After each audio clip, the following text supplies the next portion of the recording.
Tonight, beneath the silver moon painting the ocean, a story waits for you. A story you may have once been part of. Listen. Do you hear it? The waves are whispering. They're speaking of a city. A place where golden light once fell upon soaring palaces. A place the sea once cradled like a gentle mother.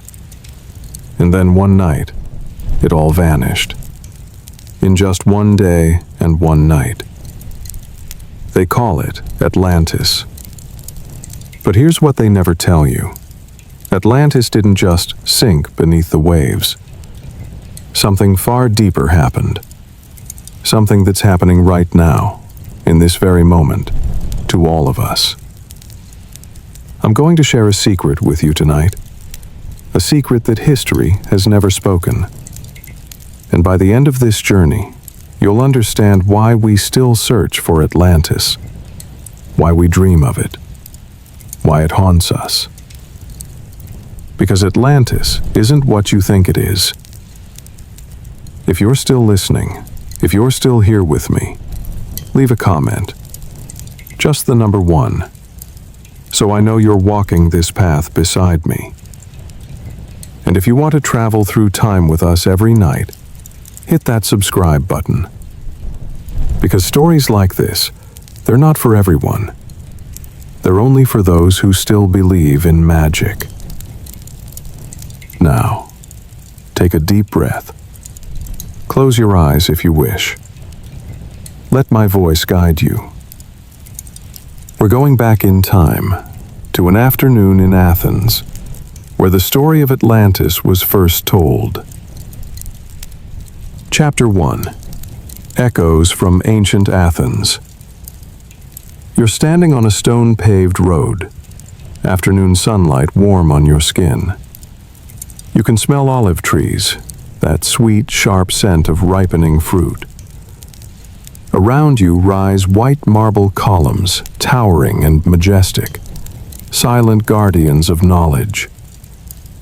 You're in Athens, 360 years before Christ. And you're entering a special place, Plato's Academy, where the brightest minds of the age gather. You pass through the gate. Your feet touch cool stone. In the courtyard, people sit in a circle. They're listening to a man with silver hair and deep eyes. That's silent, listening. Plato's voice is gentle but weighted. Every word like a precious stone, carefully placed. He speaks of a man named Critias, who heard this tale from his grandfather, and the grandfather heard it from Solon. Solon the Great, Athens' lawgiver, who traveled to Egypt decades before. Do you see it? This story flows like a river from the distant past through many mouths, many generations, until now, until you. Solon had journeyed to Egypt, land of pyramids, of ancient secrets. He came to the city of Sais, where ancient temples stood and priests guarded knowledge like sacred fire.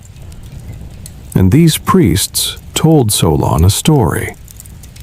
They said in their archives, in scrolls yellowed with age, there were records of a civilization that existed 9,000 years before their time. Can you imagine? 9,000 years. The number makes your mind reel, like standing on a high cliff looking down into a chasm. Dizzying, astonishing, a little frightening. The Egyptian priests said this civilization was called Atlantis, a mighty island nation, located somewhere beyond the Pillars of Hercules, where the Mediterranean Sea ends and the vast ocean begins. But here's the mystery they whispered. Atlantis wasn't just powerful. It held a secret, a truth about humanity that would change everything. And then, in one day and one night, it vanished beneath the waves, as if it had never existed. Plato pauses. He looks around the circle of students. His eyes stop on you. And in that moment, you feel something. A small tremor in your chest, as if part of you recognizes this story. Not with your mind, but with something deeper. A memory, a feeling, a strange familiarity. Do you feel it? The sense that you've heard this before, that something in you is waking up. If you do, when Atlantis sought to conquer the Mediterranean, Athens fought, and Athens won. But the victory didn't last, because afterward, terrible earthquakes struck, devastating floods, and both Athens and Atlantis were swallowed by nature. You sit there in the academy courtyard, sunlight now golden with dusk, shadows creeping between marble columns. And you wonder, why is Plato telling this story? What does he want from us? And then you understand. Sometimes the greatest stories aren't meant to be believed or disbelieved. They're mirrors, to look into and see ourselves. Athens in the story represents the perfect state, just, courageous, wise.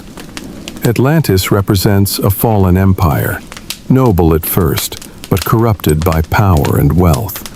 And the fate of both is the same: destruction. That's the lesson. Nothing lasts forever. No empire, however mighty, can resist the judgment of time and the universe. But wait, there's something else Plato isn't saying out loud, a deeper truth hidden in the story, and that truth will be revealed. But only if you stay until the end. Only then will you understand what Atlantis really means. For you, for all of us. For this moment we're living in right now. Can you feel it? The pull of mystery? The promise of revelation? Then come with me. We're leaving Athens now, flying across the sea, across time, to see Atlantis itself, not through a scholar's eyes, but through the eyes of someone dreaming. Let's go to the Golden City, beneath the deep blue sea. Chapter 2. The Golden City Beneath the Deep. You're flying, not in an airplane, but like a bird, like the wind.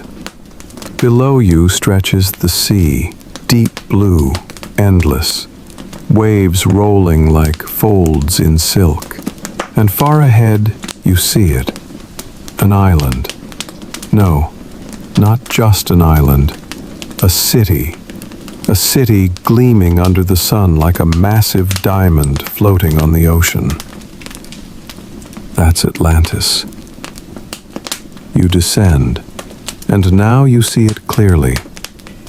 The city is built in a strange pattern, like ripples from a stone dropped in still water. But these aren't natural ripples. This is human construction. Or rather, the work of beings far beyond human. The outermost ring is a massive harbor. You see hundreds of ships. Warships with bronze sails. Merchant vessels laden with goods from across the world. They come and go like bees to a hive, bustling, alive, full of energy.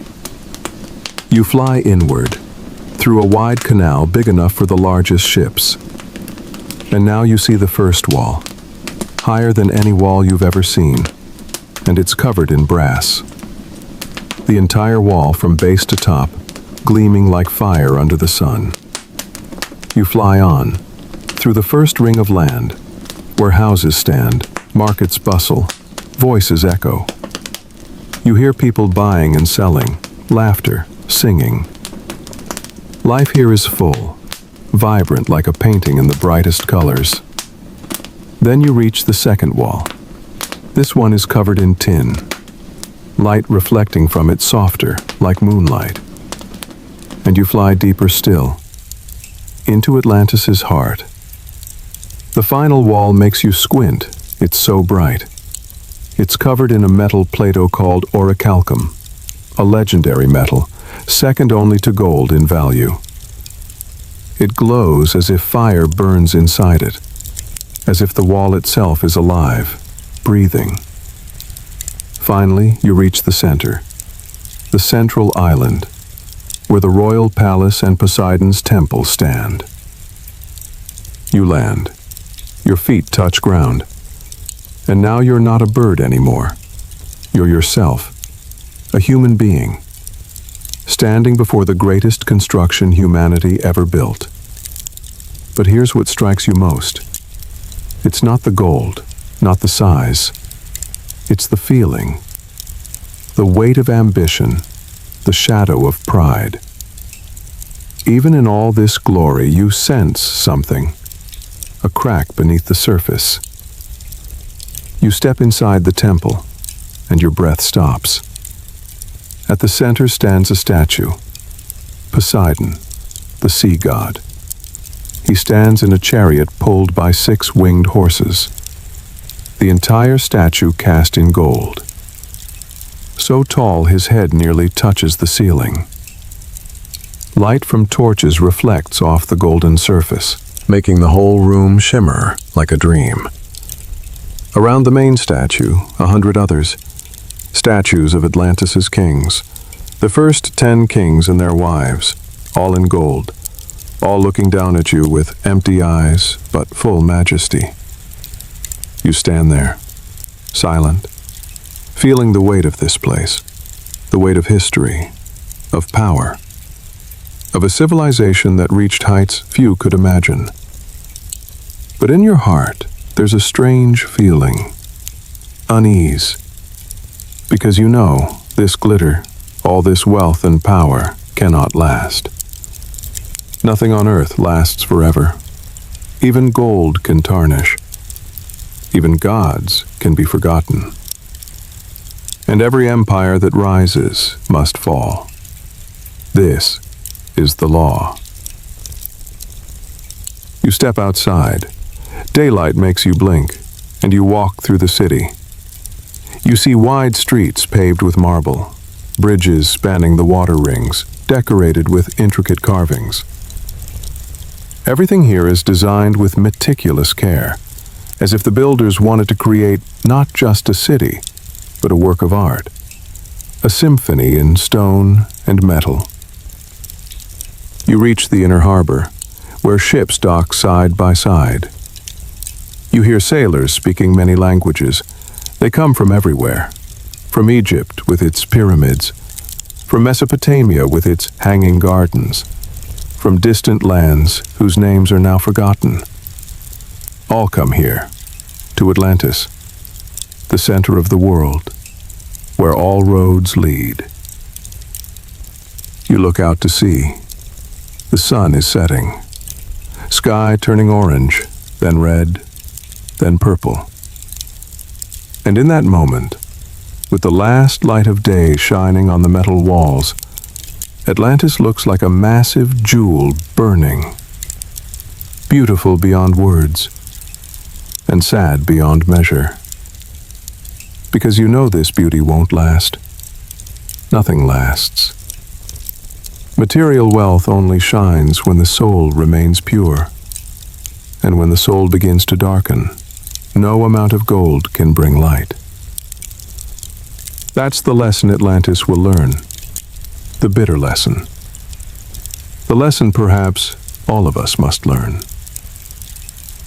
If you see this image in your mind, if you feel this beauty, leave a comment. Write the word yes, so I know you're seeing what I'm seeing, so I know we're in this dream together. Now night has fallen completely. Stars begin to sparkle in Atlantis' sky. And in the darkness, the city still shines. Because everywhere there are torches, fires, light from strange crystals the Atlanteans know how to use. They don't fear darkness, because they've mastered it.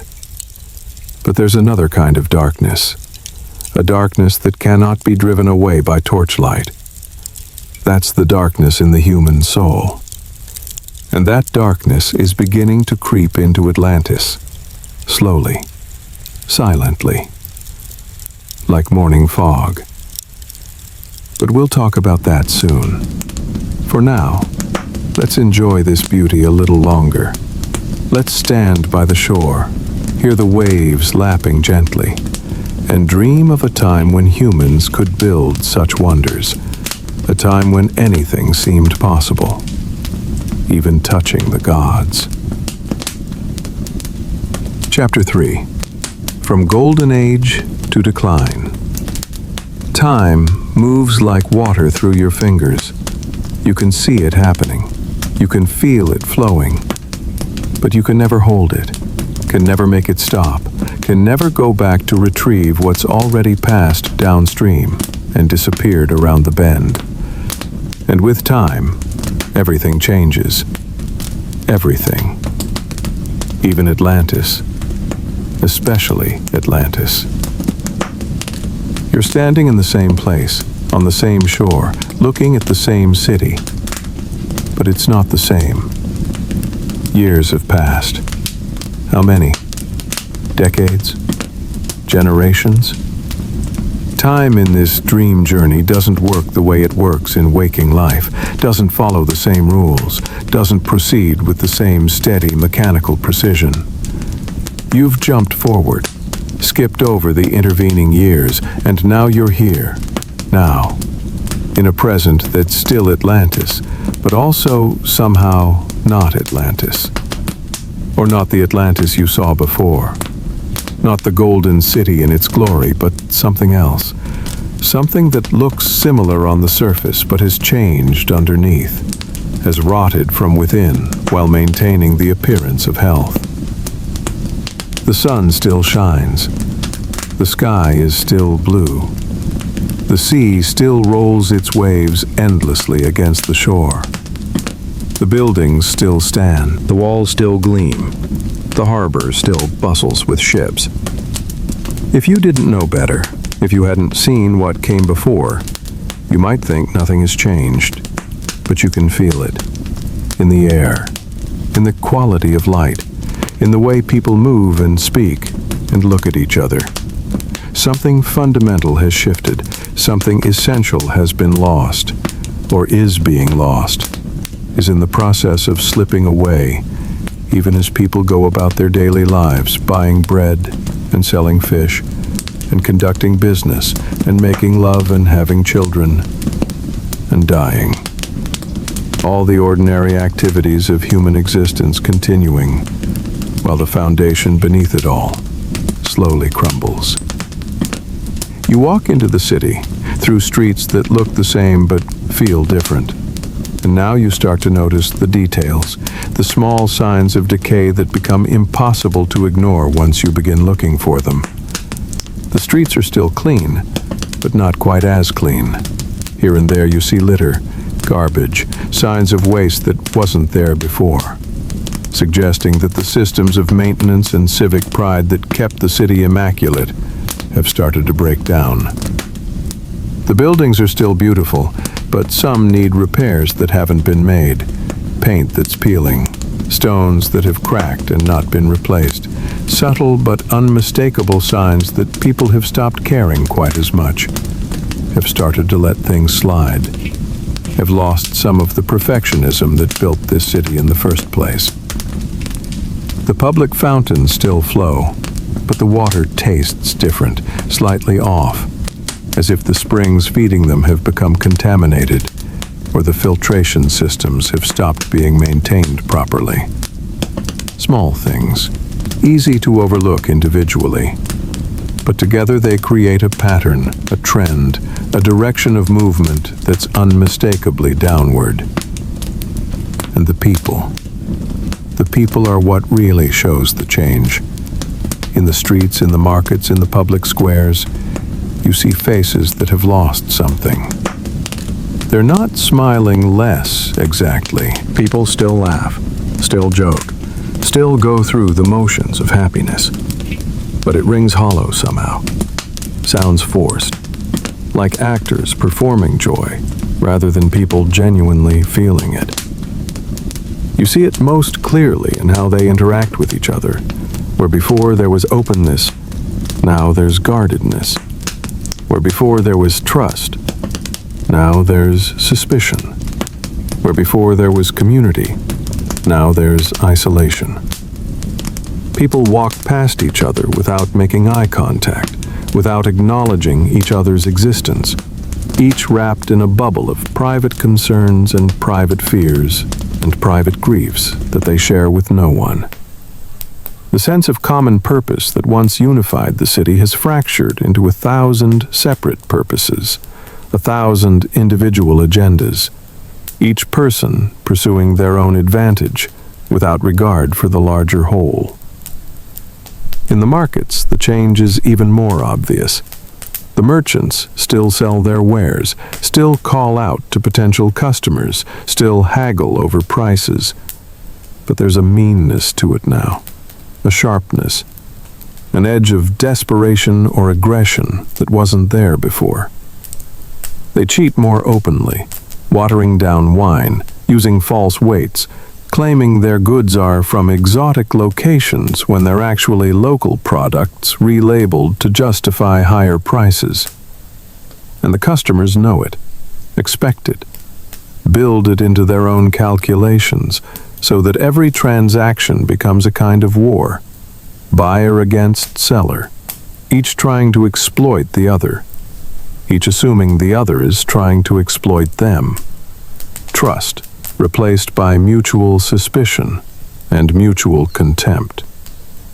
You hear arguments everywhere, voices raised in anger over trivial disputes, people screaming at each other over a few coins, over a spot in line, over imagined slights and real grievances blown far out of proportion. The social fabric that held the city together, that web of mutual obligation and mutual respect that makes civil society possible, has started to tear. Threads snapping one by one, leaving gaps that widen with every passing day. You make your way to the noble quarter, where the wealthy and powerful live, where the people who make decisions reside. And here the changes are different, but no less disturbing. The houses have grown larger, more ostentatious, as if each family is competing to display their wealth more obviously than their neighbors. Where before the architecture was beautiful but restrained, now it's excessive, overladen with ornament, dripping with decoration. Every surface carved or painted or gilded. Every space filled with expensive objects arranged to maximum visual impact.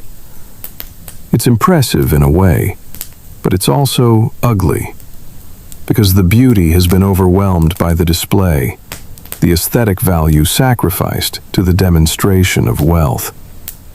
These houses aren't homes, they're stages, they're sets designed for performances of status and power.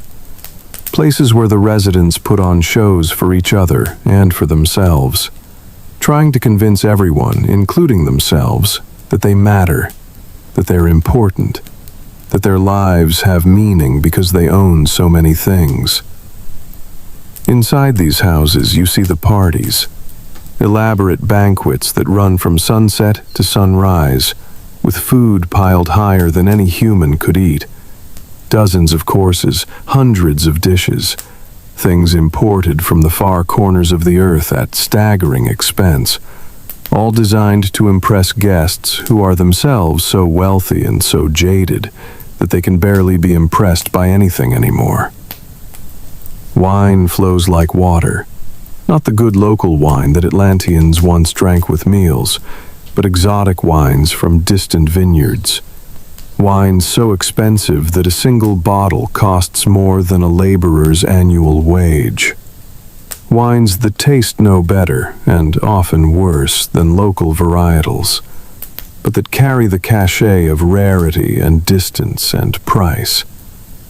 And the guests, dressed in their finest clothes, wearing jewelry worth fortunes, lounging on cushions while slaves fan them and feed them and cater to their every whim. They're not happy. You can see it in their faces, behind the forced smiles and artificial laughter. They're bored. They're empty.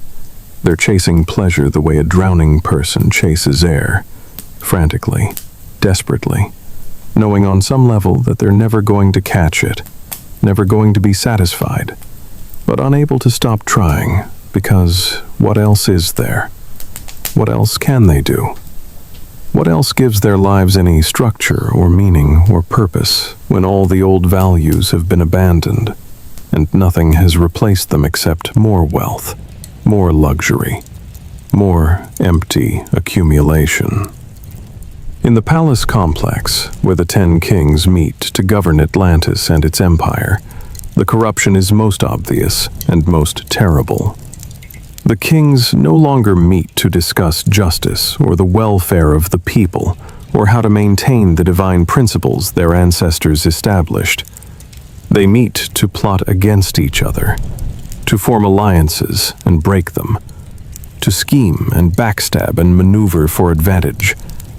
Each king wants to be supreme, wants to dominate the others, wants all the power concentrated in his own hands, rather than shared among equals as Poseidon intended.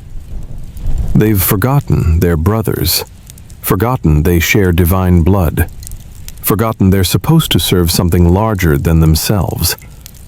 Now they serve only their own ambitions, their own desires, their own insatiable hunger for more power, more wealth, more control, more of everything, as if accumulation itself has become the purpose, as if whoever dies with the most wins some cosmic gain none of them can even articulate. And the laws, the sacred laws that their ancestors inscribed on a pillar of orichalcum in the temple of Poseidon, laws they're supposed to uphold and enforce and embody, these laws are now routinely ignored, reinterpreted to suit their purposes, or simply violated openly when convenient. The pillar still stands in the temple. The laws are still written there, still theoretically in force. But they've become empty words. Ritual phrases recited at ceremonial occasions, but carrying no actual weight, no real authority, no power to constrain the actions of people who have decided that power itself is the only law that matters, that might makes right, that whoever can take something deserves to have it. Justice has become a word people use to justify their own actions while condemning their enemies' identical behavior. Wisdom has become the name for clever manipulation rather than genuine insight. Courage has become reckless aggression. Temperance has become weakness to be despised and exploited. You enter the temple of Poseidon, that magnificent building you saw in its glory, and it looks the same. The same gold roof, the same silver walls, the same colossal statue at the center. Nothing has physically changed, but spiritually, it's dead, empty. The people who come here no longer come to worship. They come to be seen worshiping.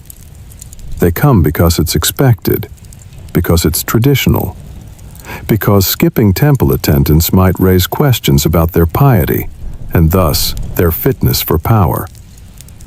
But there's no genuine reverence, no sense of awe, no feeling that they're in the presence of something greater than themselves. They go through the motions, recite the prayers, make the sacrifices, all with the mechanical efficiency of people performing a chore, an obligation, a necessary evil to be gotten through so they can return to what actually interests them, which is money and power and pleasure and all the empty things they've allowed to become the center of their lives. And the priests, the ones who are supposed to maintain the connection between the divine and human realms, who are supposed to keep the sacred flame burning, both literally and metaphorically, they're no better. They've become politicians in religious garb. They align themselves with whichever king seems most likely to increase their influence and income. They sell blessings, claim to interpret omens in whatever way their patrons want them interpreted, use their religious authority to legitimize political decisions that have nothing to do with divine will and everything to do with human ambition.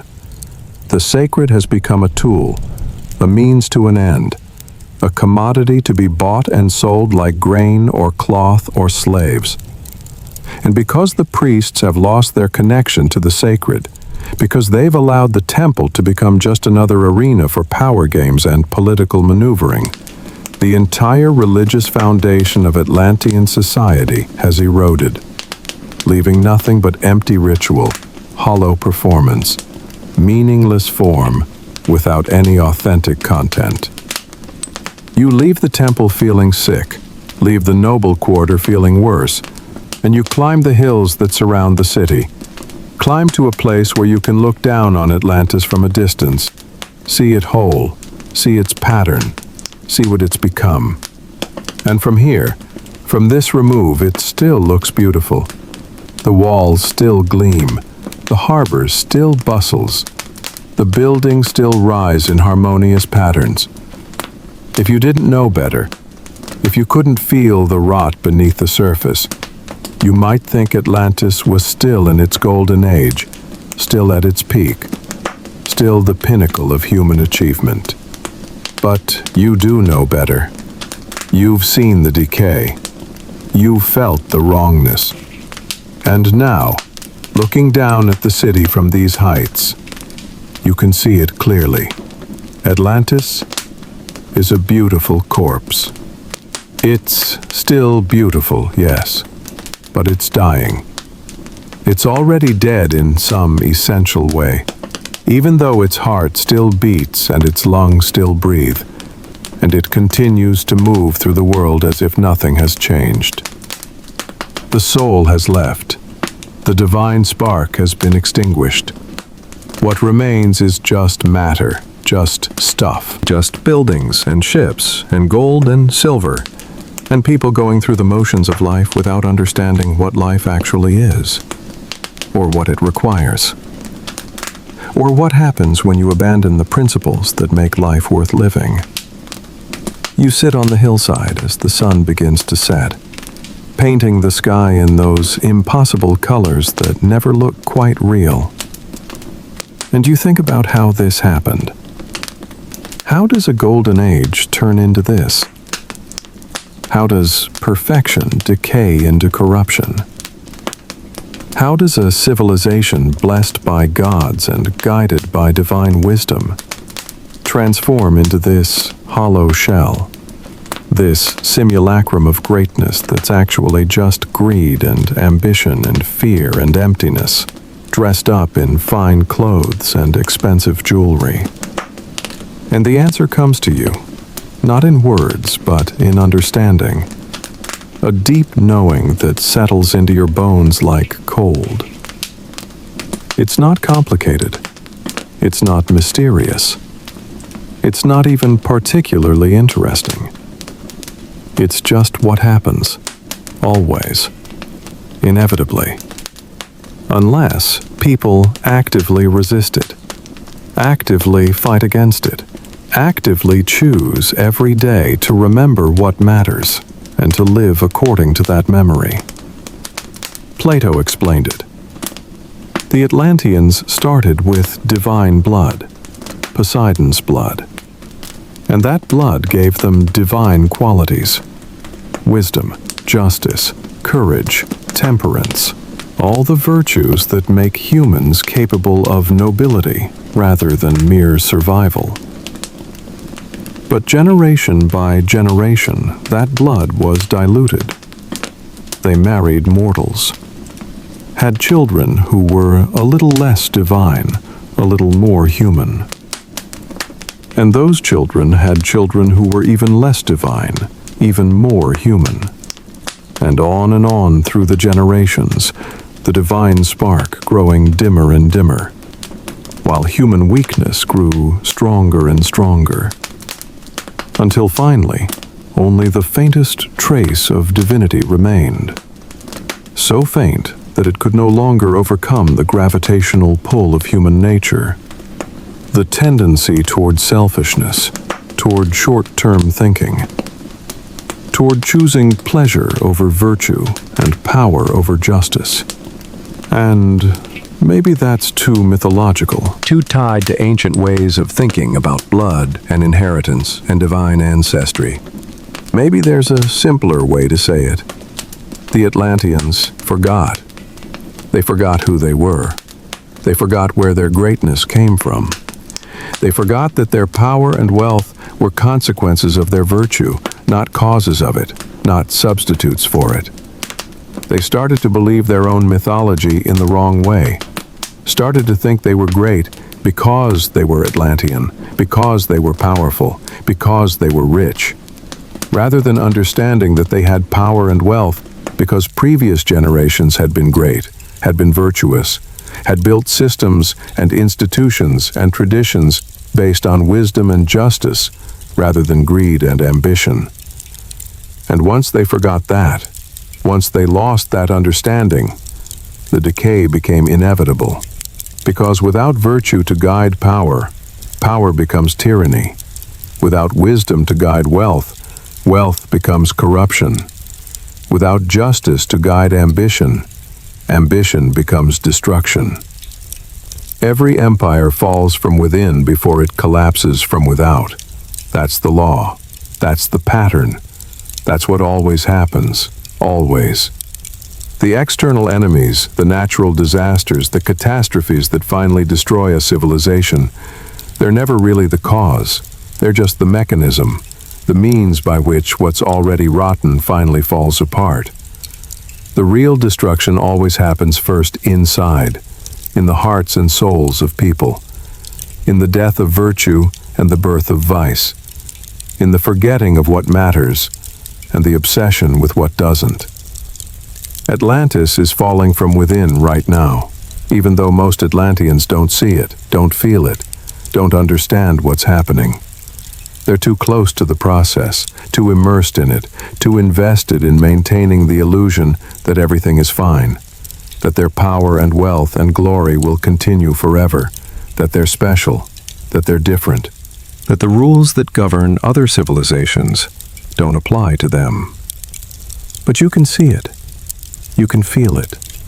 You're watching it happen in real time, watching the slow-motion collapse of a civilization that once touched the divine, but that has now fallen back to earth, back to the mud, back to the basic human condition of selfishness and fear, and the desperate pursuit of temporary satisfactions that can never fill the void where meaning used to be.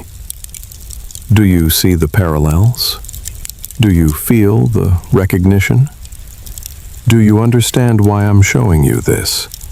Why we're taking this journey through Atlantis' decline? Because it's not just about ancient history. It's not just about a civilization that may or may not have existed thousands of years ago. It's about us, about now, about the world we're living in, about choices we're making every day, every hour, every moment. We're walking the same path. We're making the same mistakes. We're forgetting the same truths.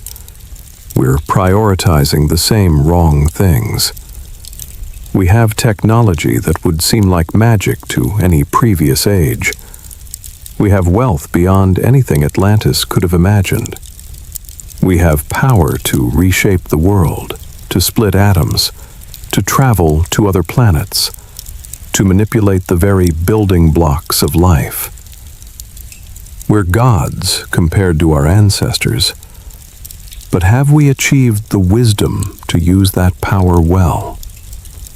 Have we developed the virtue to guide our choices? Have we maintained connection with what actually matters? What actually makes life worth living?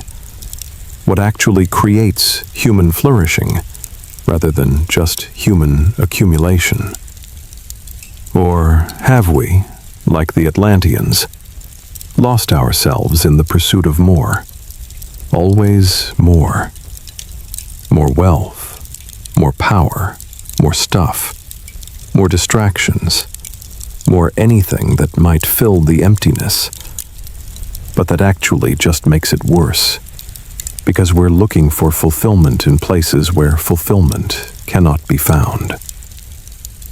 The sun has set now. Darkness is gathering.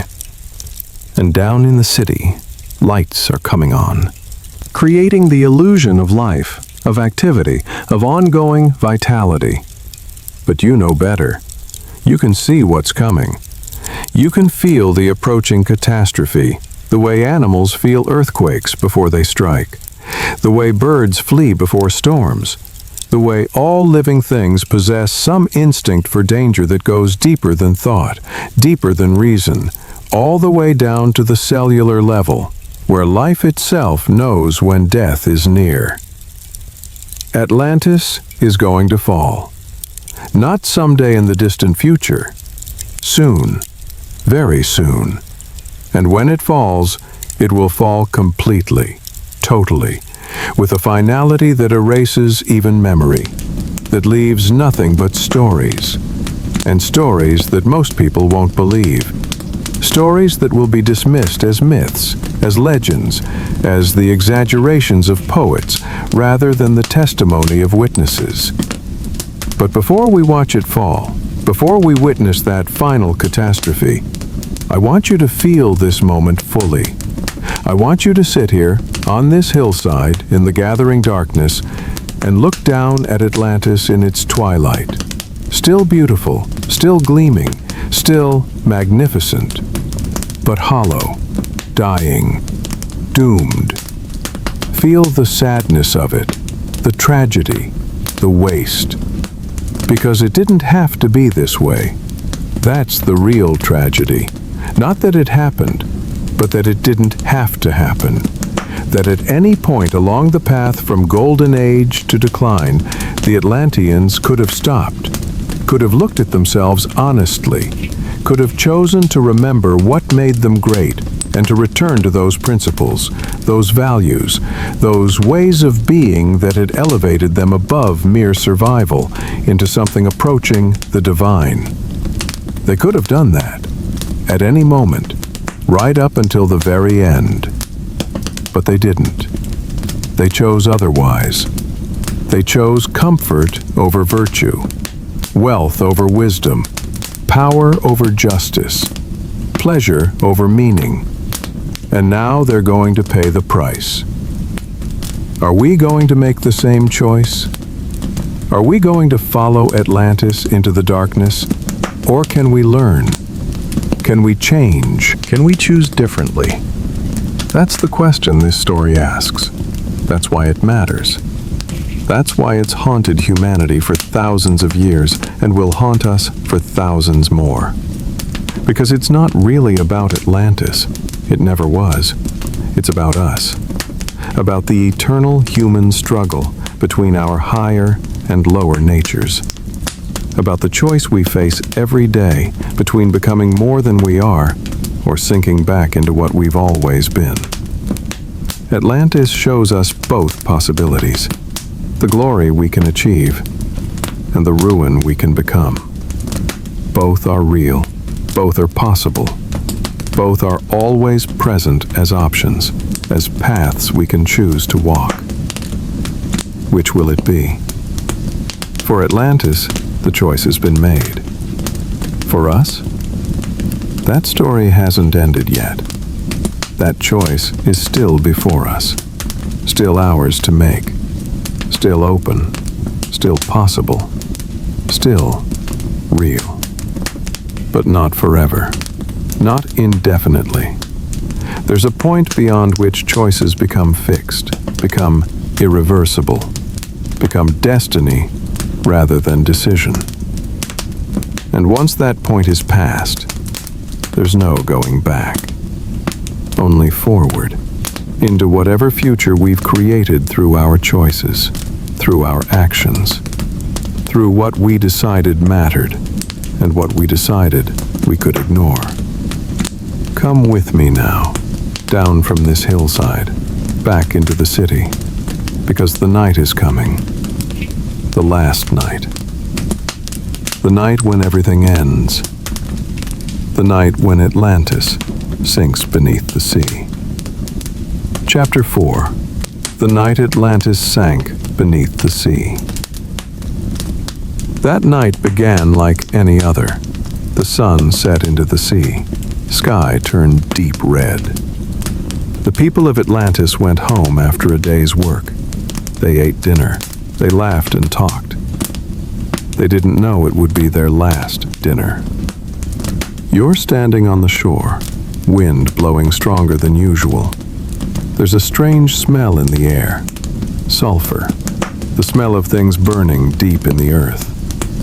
The sea is different too. No longer calm as usual.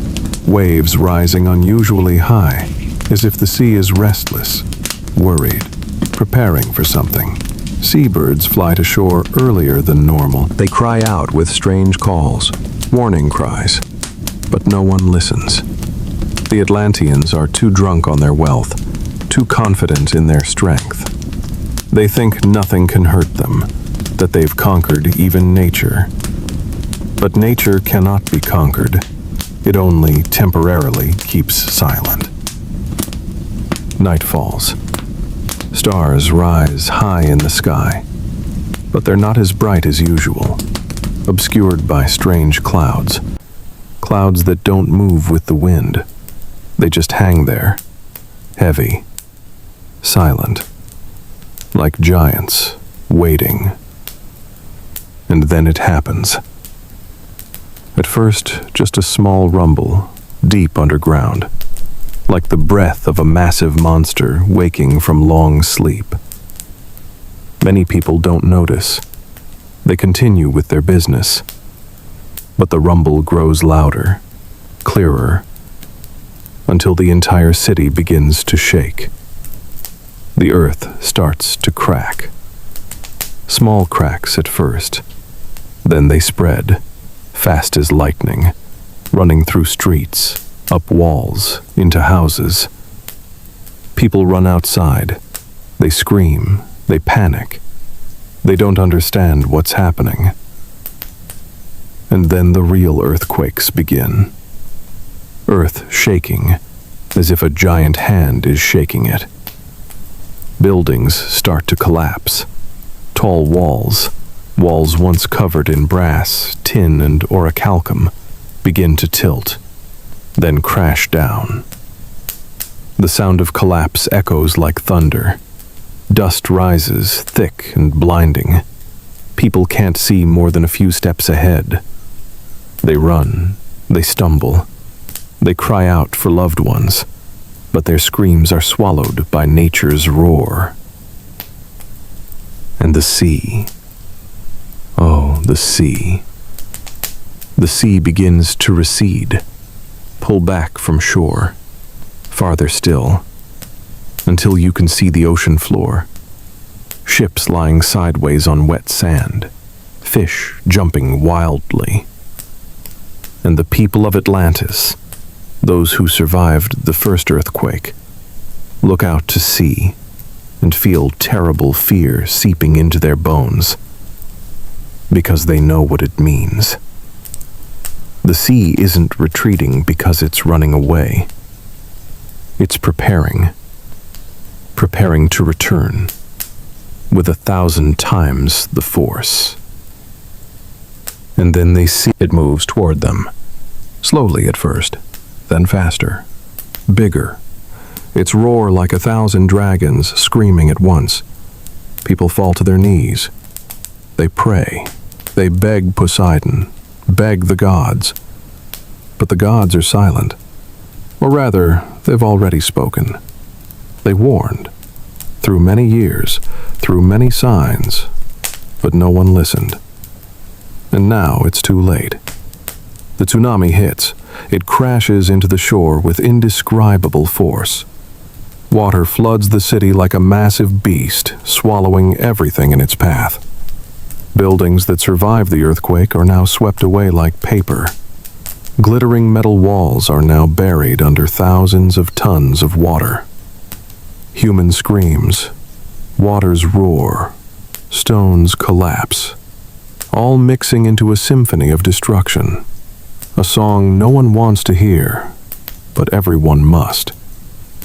You're standing on a high hill, the only place still above ground, and you look down, watching Atlantis die, watching it sink, slowly, irresistibly. The concentric circles that were once this civilization's pride, are now filling with water. The outermost ring vanishes first, then the next, like reverse ripples, like time running backward. The royal palace, where kings ruled, is now tilting. Golden columns breaking like dry branches. The dome collapses, and then the whole building slides into the sea, disappears, as if it never existed. Poseidon's temple, the holiest building, also doesn't escape fate. The golden statue of the sea god, the god Atlanteans worshipped but no longer respected, is now sinking deep, returning to its father, returning to the sea, where it came from, where it belongs. One day and one night, that's all the time needed. One day and one night for the world's greatest civilization to vanish. No trace left. Nothing but stories. Stories that later very few believe. But here's the secret I promised you. Here's what history never tells. Atlantis didn't sink because of earthquakes or tsunamis. Those were just symptoms. The real cause was deeper. Atlantis sank because it forgot. Forgot what made it great. Forgot that power without wisdom is destruction. That wealth without compassion is emptiness. That technology without spirit is death. And the truth is what we need to understand. Because it's happening again, right now, in our world. Stay with me. The secret is about to be fully revealed. You sit down, exhausted, not from physical fatigue, but from spiritual pain. You've just witnessed something unforgettable. The end of a dream. The collapse of pride. The disappearance of a world. The sky begins to lighten. Dawn of a new day. But it's no longer Atlantis's new day. Where Atlantis once stood, now there's only sea. Calm sea. As if nothing happened. As if beneath those waves, there isn't a city lying silent in darkness. There are things we cannot hold, no matter how powerful we are, no matter how wealthy. There are things beyond human reach, and when we try to grasp them too tightly, they slip away, like sand, like water, like Atlantis. Now, breathe deeply. Let that image settle in your mind, the image of disappearance, of loss, of ending. And remember, everything ends. But ending isn't everything. Because in every ending, there's a new beginning. In every death, there's rebirth. Atlantis sank, but its story still lives.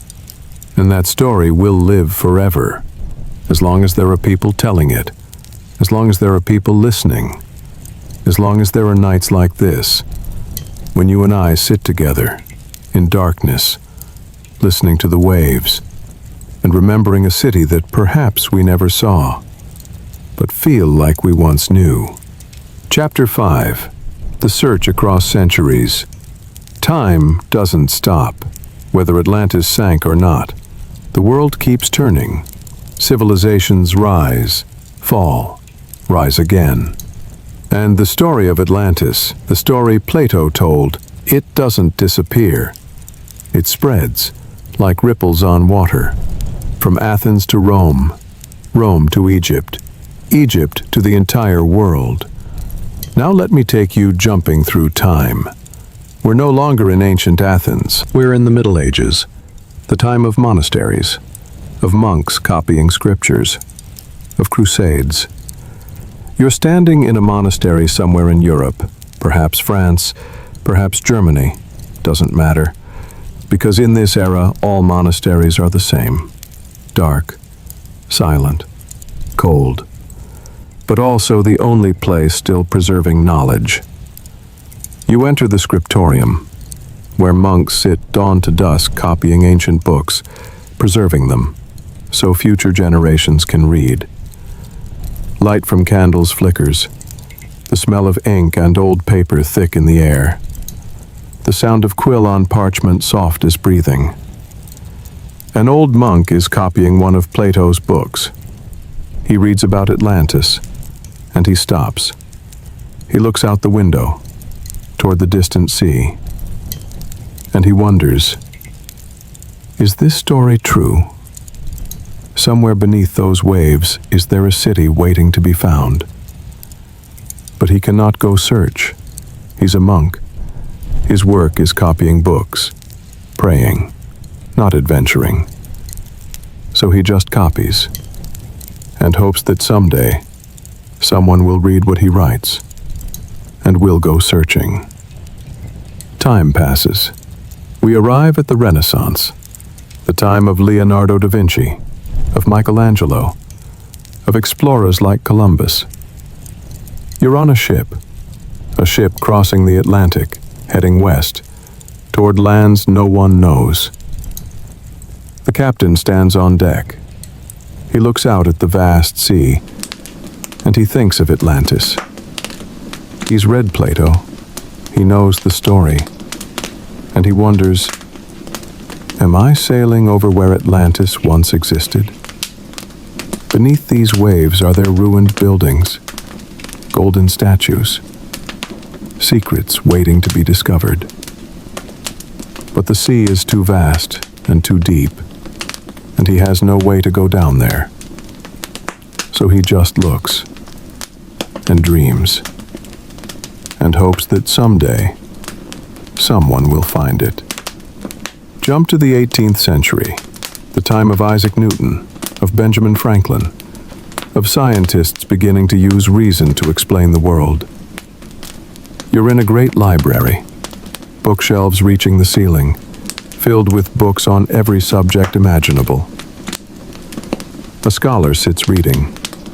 He reads about Atlantis.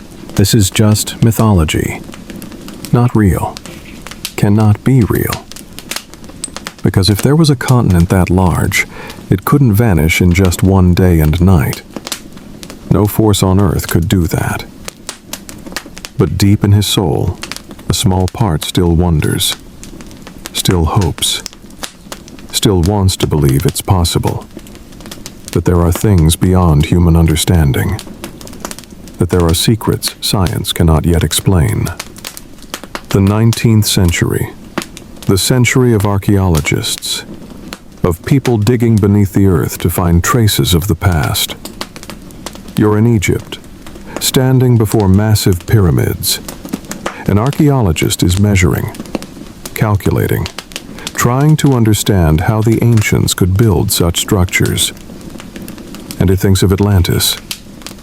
He thinks perhaps those who built the pyramids learned knowledge from Atlantis, that perhaps Atlantis was the source of all ancient civilizations, that perhaps it's not just a story.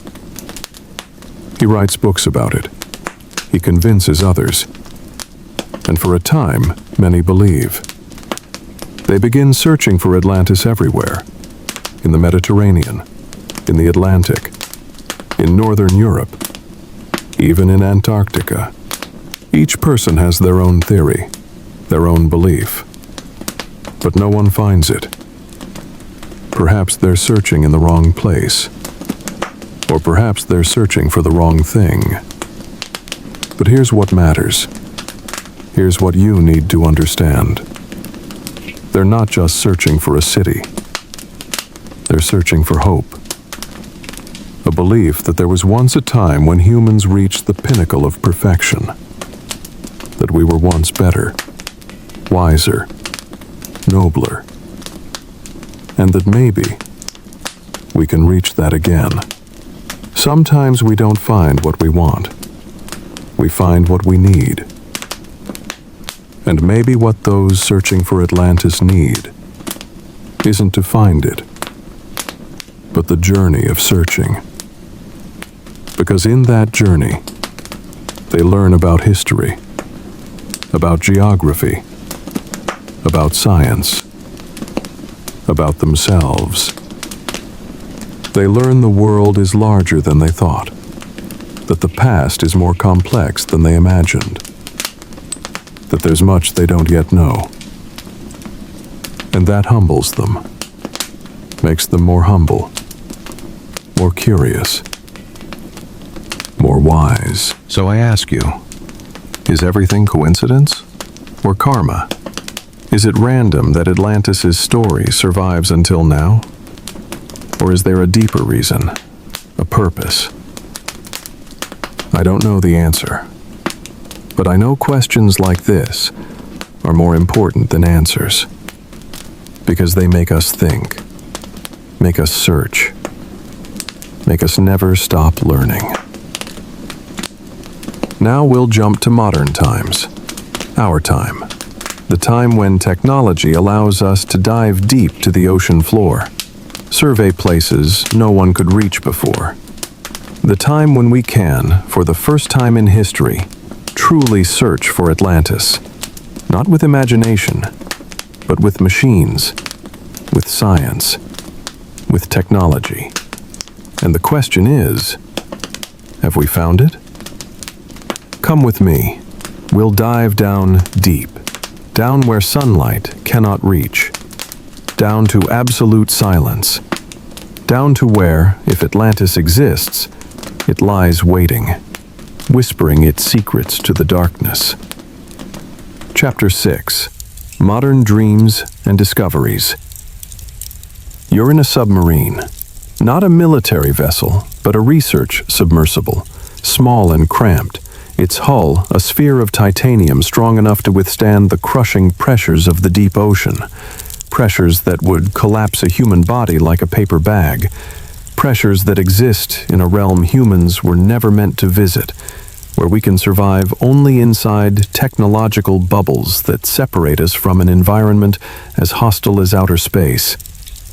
The interior is cold, despite the heaters running constantly.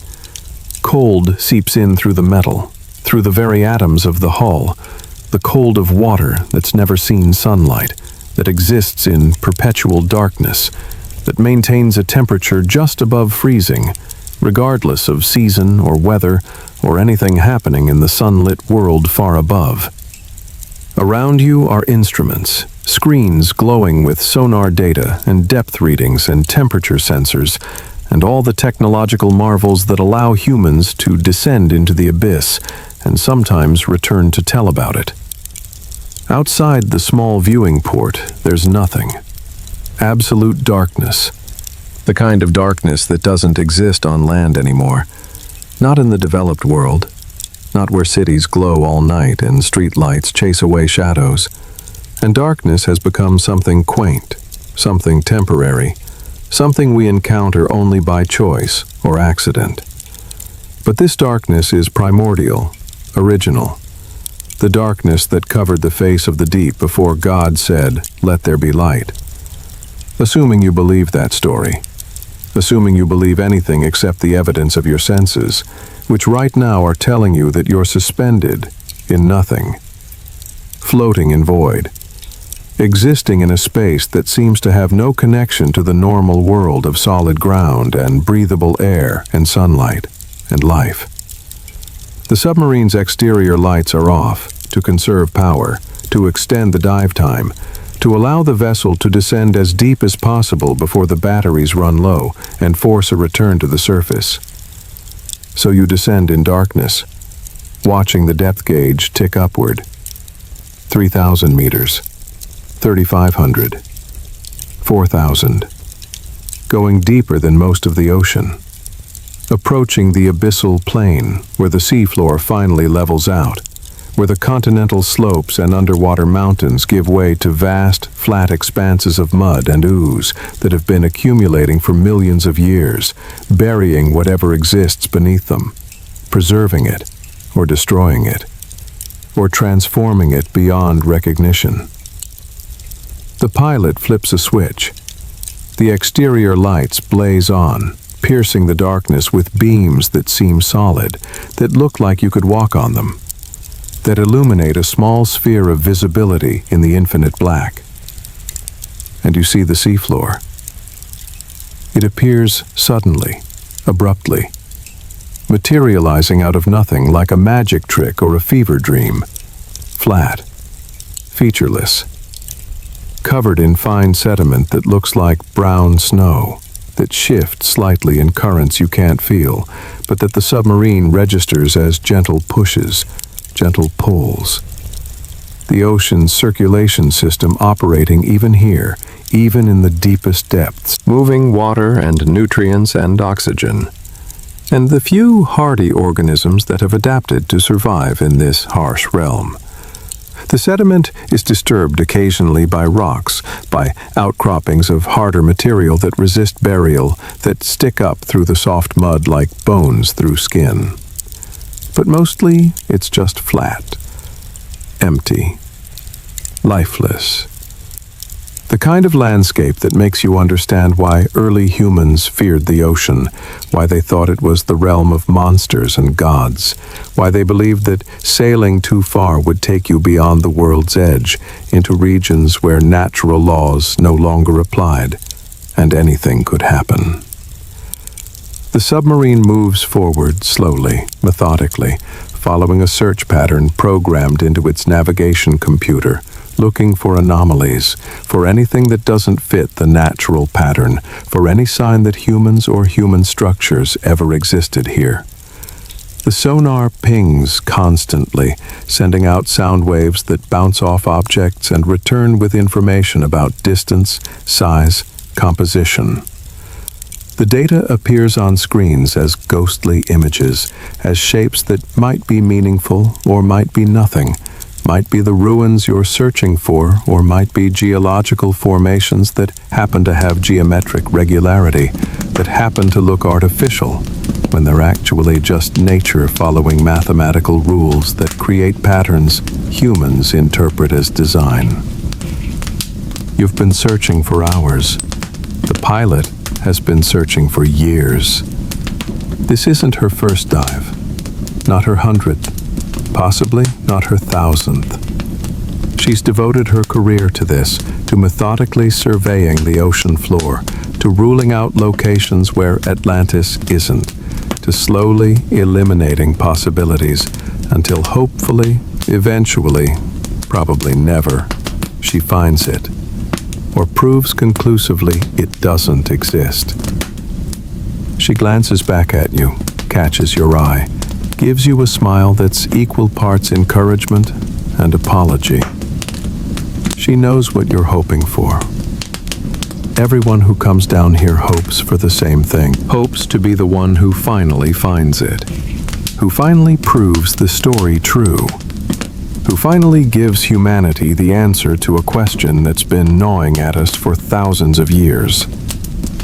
But she also knows the odds, knows that the ocean is vast beyond human comprehension, that surveying it thoroughly would take thousands of lifetimes, even with modern technology. That even if Atlantis exists, even if it sank exactly where Plato said, the chances of finding it are vanishingly small, microscopic. The kind of odds that make lottery tickets look like safe investments. And yet she keeps looking, keeps diving, keeps believing that maybe today will be different, that maybe this survey line will reveal something, that maybe the universe will decide to give up its secrets after all. But it doesn't. Not today. Not on this dive. The seafloor continues its featureless expanse. The sonar continues its monotonous pinging. The screens continue showing the same basic pattern. Mud, rocks, more mud. Nothing that looks artificial. Nothing that suggests human presence. Nothing that even hints at the possibility that a great civilization once existed here and left traces waiting to be discovered. After 6 hours, the batteries are running low. The pilot initiates the ascent sequence. The submarine releases ballast, becomes lighter than water, begins the long, slow float back to the surface, back to air and light and the world of the living, leaving the darkness behind, leaving the search incomplete, leaving the question unanswered. For another day, another dive, another hopeful descent into the abyss that almost certainly won't find anything, but that might, that could, that just possibly might reveal something. If luck and persistence and timing align in ways that seem almost miraculous. But that must happen sometimes, because miracles do occur occasionally, don't they?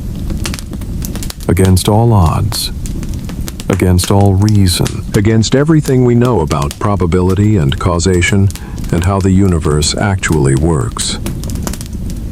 You surface. The transition from darkness to light is shocking, overwhelming, almost painful.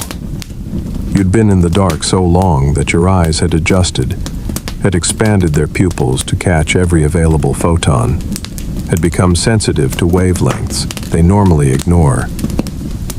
And now sunlight is everywhere, reflecting off waves, sparkling and dancing and creating a visual noise that makes you squint, makes you turn away, makes you realize how alien the deep ocean is, how thoroughly removed from normal human experience, how much that darkness had seemed like another planet, another dimension, another reality entirely separate from the one we inhabit on the surface.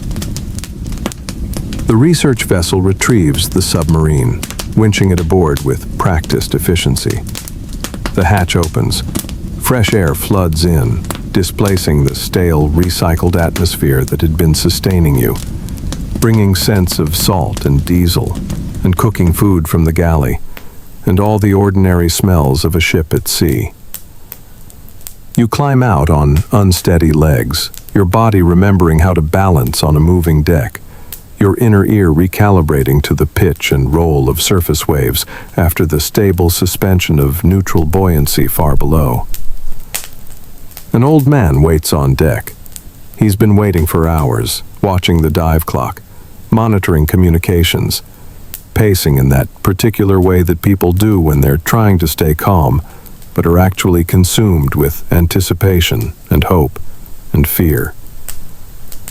He's one of the ones who's been searching longest, who's devoted his entire adult life to finding Atlantis, who's funded expeditions and written books and endured ridicule from academic colleagues who consider him a crank, a pseudoscientist, someone who's wasted his talents and training on a wild goose chase when he could have been doing legitimate research, contributing to actual knowledge instead of chasing myths. But he doesn't see it that way. To him, this isn't a waste. It's the most important work anyone could do. Because if Atlantis exists, if it can be found, if we can prove that Plato was recording history rather than inventing allegory, then everything changes. Our understanding of human history changes. Our sense of what's possible changes. Our relationship to the past, to ancient wisdom, to the capabilities of prehistoric humans, all of it shifts fundamentally if we can demonstrate that an advanced civilization existed and was destroyed thousands of years before the civilizations we think of as ancient. He asks the question with his eyes before his mouth forms the words. Did you find anything? And you shake your head, and you see his shoulders sag slightly, see the hope drain out of him like water through a sieve, see the weight of disappointment settling on him once again, the latest in a series of disappointments that stretches back decades, that's probably numbered in the hundreds or thousands by now, that would have broken most people, but that he keeps absorbing somehow, keeps surviving, keeps bouncing back from with determination that seems either heroic or pathological, depending on your perspective. He nods, thanks you for trying, turns to discuss the next survey area with the pilot, to plan tomorrow's dive, to keep the search going, because stopping isn't an option, because he's invested too much to quit now, because admitting defeat would mean admitting his life's work has been wasted. And that's a thought too terrible to contemplate.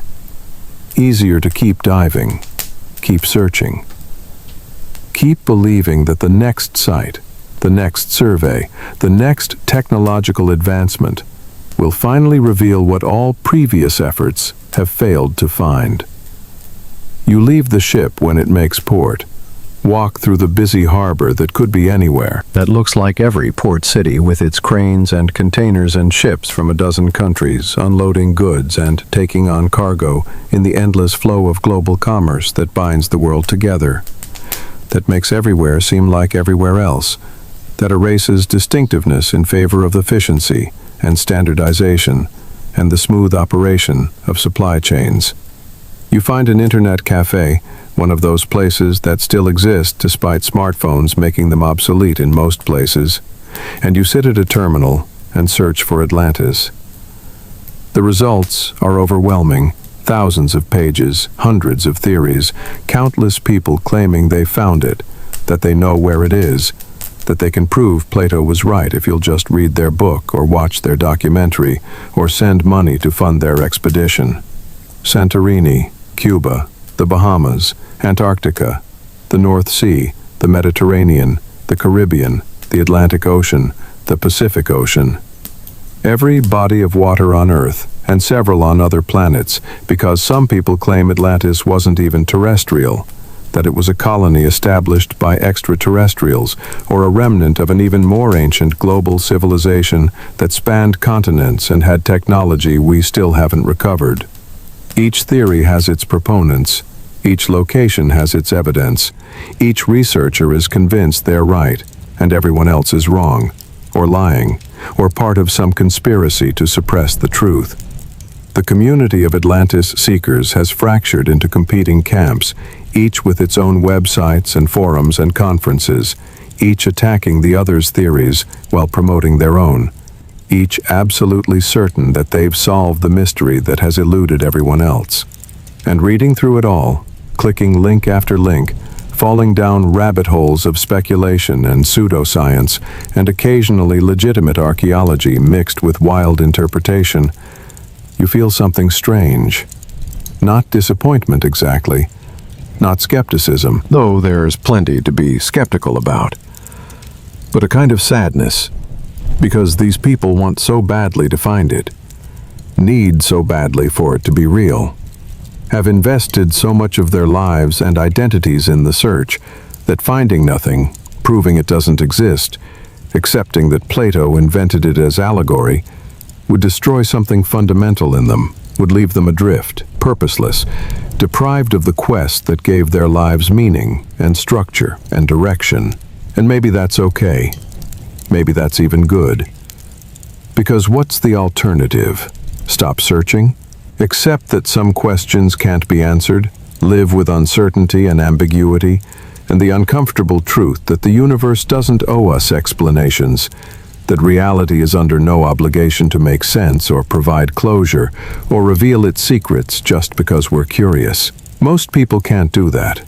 Most people need certainty, need answers, need to believe that persistence will be rewarded, that dedication will eventually pay off, that the universe operates according to some principle of fairness that ensures good things happen to those who try hard enough, believe strongly enough, refuse to give up.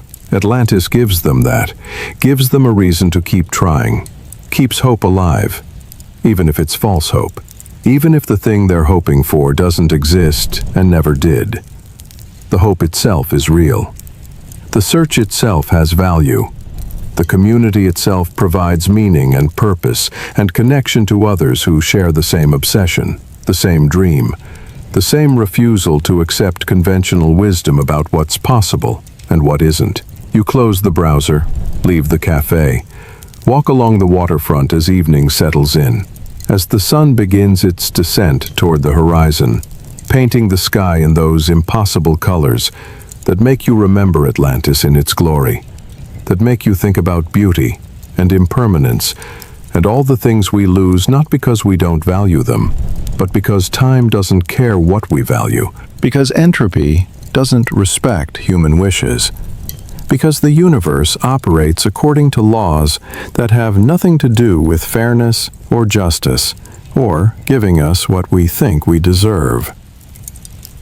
The water laps against the seawall, gentle waves that have traveled who knows how far, that might have passed over Atlantis if Atlantis existed, that carry within them the memory of every shore they've touched, every civilization they've witnessed rise and fall, every human drama that's played out on coastlines since humans first learned to navigate by following the water's edge. And, standing there, watching the sunset, feeling the breeze that smells of salt and distance, and the vast mysterious ocean that covers most of our planet and that we've barely begun to explore, you realize something. You realize that whether Atlantis physically existed doesn't actually matter. Not in the way you thought it did.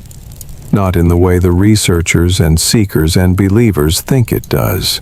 Because Atlantis is real regardless. Real in our minds. Real in our stories. Real in our dreams and fears and collective imagination. Real in the way it shapes how we think about civilization and progress, and the relationship between human achievement and human hubris. Real in the lessons it teaches, the warnings it provides, the mirror it holds up to every society that thinks it's invincible, that assumes its power and wealth and glory will last forever, that forgets the fundamental truth that nothing lasts forever, that everything built can be destroyed, that every rise contains the seeds of its own fall. The physical Atlantis, if it existed, is gone, lost beyond recovery, buried under mud, or transformed by geological processes, or scattered as atoms across the ocean floor. But the spiritual Atlantis, the mythical Atlantis, the Atlantis of story and symbol and meaning, that Atlantis is alive. That Atlantis exists here and now, not in the past, but in the present, not beneath the waves, but in human consciousness, in the collective memory and imagination of our species. That Atlantis can never be lost, because it lives in us, in how we think and dream and understand ourselves and our civilizations. That Atlantis is eternal precisely because it's not physical, because it transcends the limitations of matter and geography and archaeological evidence, because it operates in the realm of ideas, where things can be true and false simultaneously, where contradictions coexist without canceling each other, where reality is more fluid and more complex than simple binaries of fact and fiction allow. There are things we search for outside ourselves, but actually, they're inside us. Atlantis is perhaps the ultimate example. We search for it at the ocean bottom, on distant islands, in ancient texts, in satellite imagery and sonar data and geological surveys.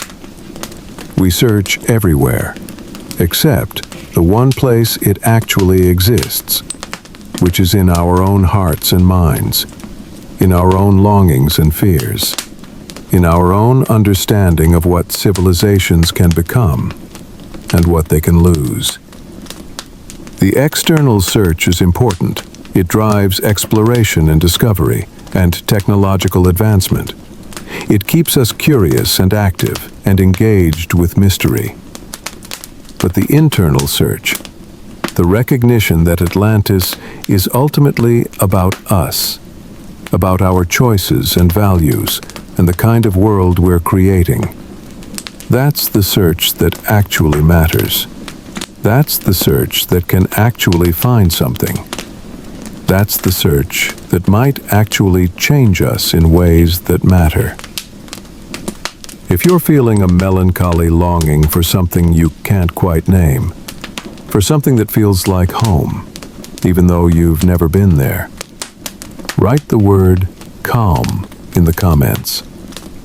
Let me know you're feeling this, that you're understanding, that you're here with me in this strange space between history and myth, between fact and fiction, between what was and what might have been, and what could still be if we make the right choices, if we learn the right lessons, if we remember what actually matters before it's too late, before we become the next Atlantis, the next cautionary tale, the next lost civilization that future generations will search for and wonder about and argue over while missing the point entirely, which is not whether we existed, but why we fell, not whether we were great, but why that greatness wasn't enough to save us.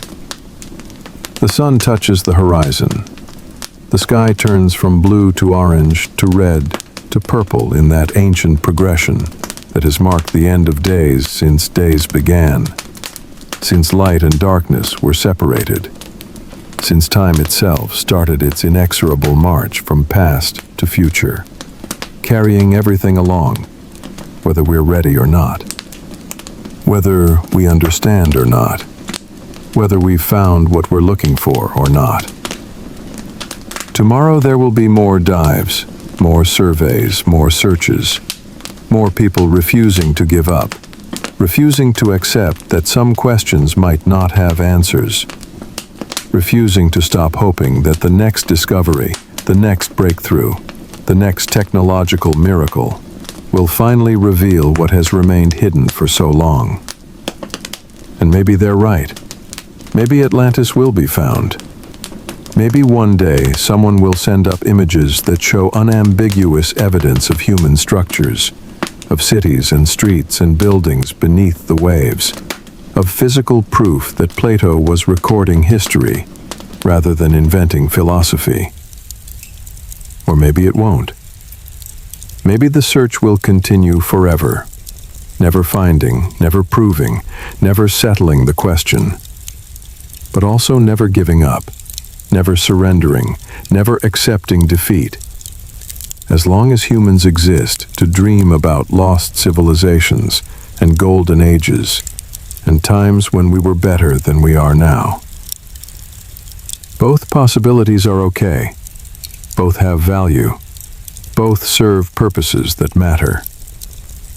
Because the search itself, regardless of what it finds or doesn't find, keeps something alive in us, keeps wonder alive, keeps curiosity alive, keeps the understanding that the world is bigger and stranger and more mysterious than we know. That certainty is overrated. That ambiguity and uncertainty and unresolved questions are not flaws in our knowledge, but features of reality itself. Reminders that we're small and temporary, and that our confident explanations of how things work are always provisional, always incomplete, always subject to revision when new evidence appears or new ways of thinking emerge, Or the universe decides to surprise us by revealing something we didn't expect, didn't predict, didn't even imagine was possible. Atlantis keeps that door open, keeps that humility alive, keeps us searching not just for a lost city, but for understanding, for meaning, for truth that goes deeper than facts, for wisdom that transcends mere knowledge. And that search, that quest, that refusal to settle for easy answers or comfortable certainties, that's what makes us human. That's what makes us more than just clever animals. That's what gives our brief lives meaning in a universe that doesn't care whether we exist or not. Come with me now. We're not done. Because Atlantis exists not just in the ocean, and not just in our minds, but also in our culture, in our art and stories, and the ways we've imagined it over thousands of years. Let's see how Atlantis has lived in human creativity, how it's been reimagined and reinvented and transformed by every generation that encounters it. Let's explore the Atlantis of imagination, which might be the most real Atlantis of all. Chapter 7. Atlantis in Humanity's Consciousness. You're sitting in a movie theater. The lights have dimmed, but not gone out completely. That transitional space between the ordinary world and the world of story, between the mundane concerns you brought with you and the alternate reality you're about to enter for the next 2 hours. That liminal zone where anything is possible, where the rules of normal life are suspended, where you can believe impossible things because you've agreed to believe them. Because that's the contract between audience and filmmaker, between dreamer and dream. The previews end, the studio logo splash, and then the screen fills with water, deep blue water. Sunlight filtering down from above in shimmering columns that pierce the darkness, creating cathedral effects. Sacred geometry made visible through the interaction of light and liquid. And shapes emerge from the murk. Buildings. Not modern buildings, not ruins exactly, but structures that look both ancient and impossibly advanced, that combine classical architecture with streamlined curves that wouldn't be developed for thousands of years, that suggest a civilization that somehow skipped the awkward middle stages of technological development and went straight from bronze to something resembling what we're only now beginning to imagine. This isn't Atlantis as Plato described it. Not really. It's Atlantis as Hollywood imagines it. Atlantis filtered through 21st century aesthetics and computer-generated imagery, and the sensibilities of filmmakers who care less about historical accuracy than about creating something that looks cool on an IMAX screen. Something that will make audiences gasp and lean forward, and temporarily forget they're sitting in a theater eating overpriced popcorn. Something that will transport them into wonder, into awe, into that childlike state of pure receptivity, where stories can work their magic without interference from the critical faculty that normally keeps us grounded in reality. And it works.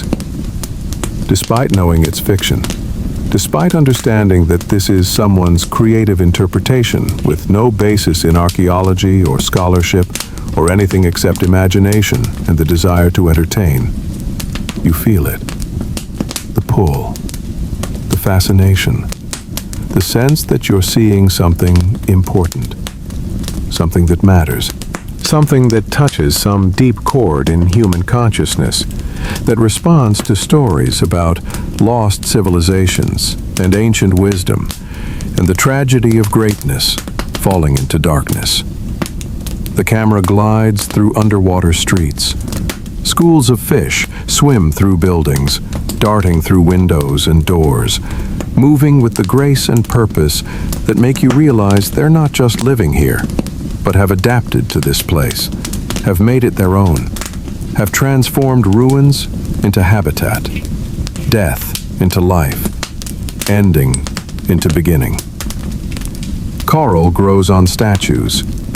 Anemones wave from what were once balconies where people stood to watch sunsets, to call greetings to neighbors, to live those ordinary moments that constitute most of existence, that we forget about when we think about ancient civilizations, because history preserves the dramatic moments, the wars and kings and catastrophes, while letting the dailiness slip away, unrecorded, unremembered, lost more completely than any physical structure, because nobody thought it worth preserving, worth remembering, worth recording for posterity. The film tells a story, not Plato's story, a new story. A story about a modern-day explorer who discovers Atlantis and awakens something there. Some technology or magic or consciousness that's been sleeping, waiting for the right person to find it, to activate it, to bring it back to life. It's a standard adventure plot. Hero's journey, prophesied chosen one, ancient evil that must be confronted. All the familiar beats that audiences have seen 1,000 times in different variations.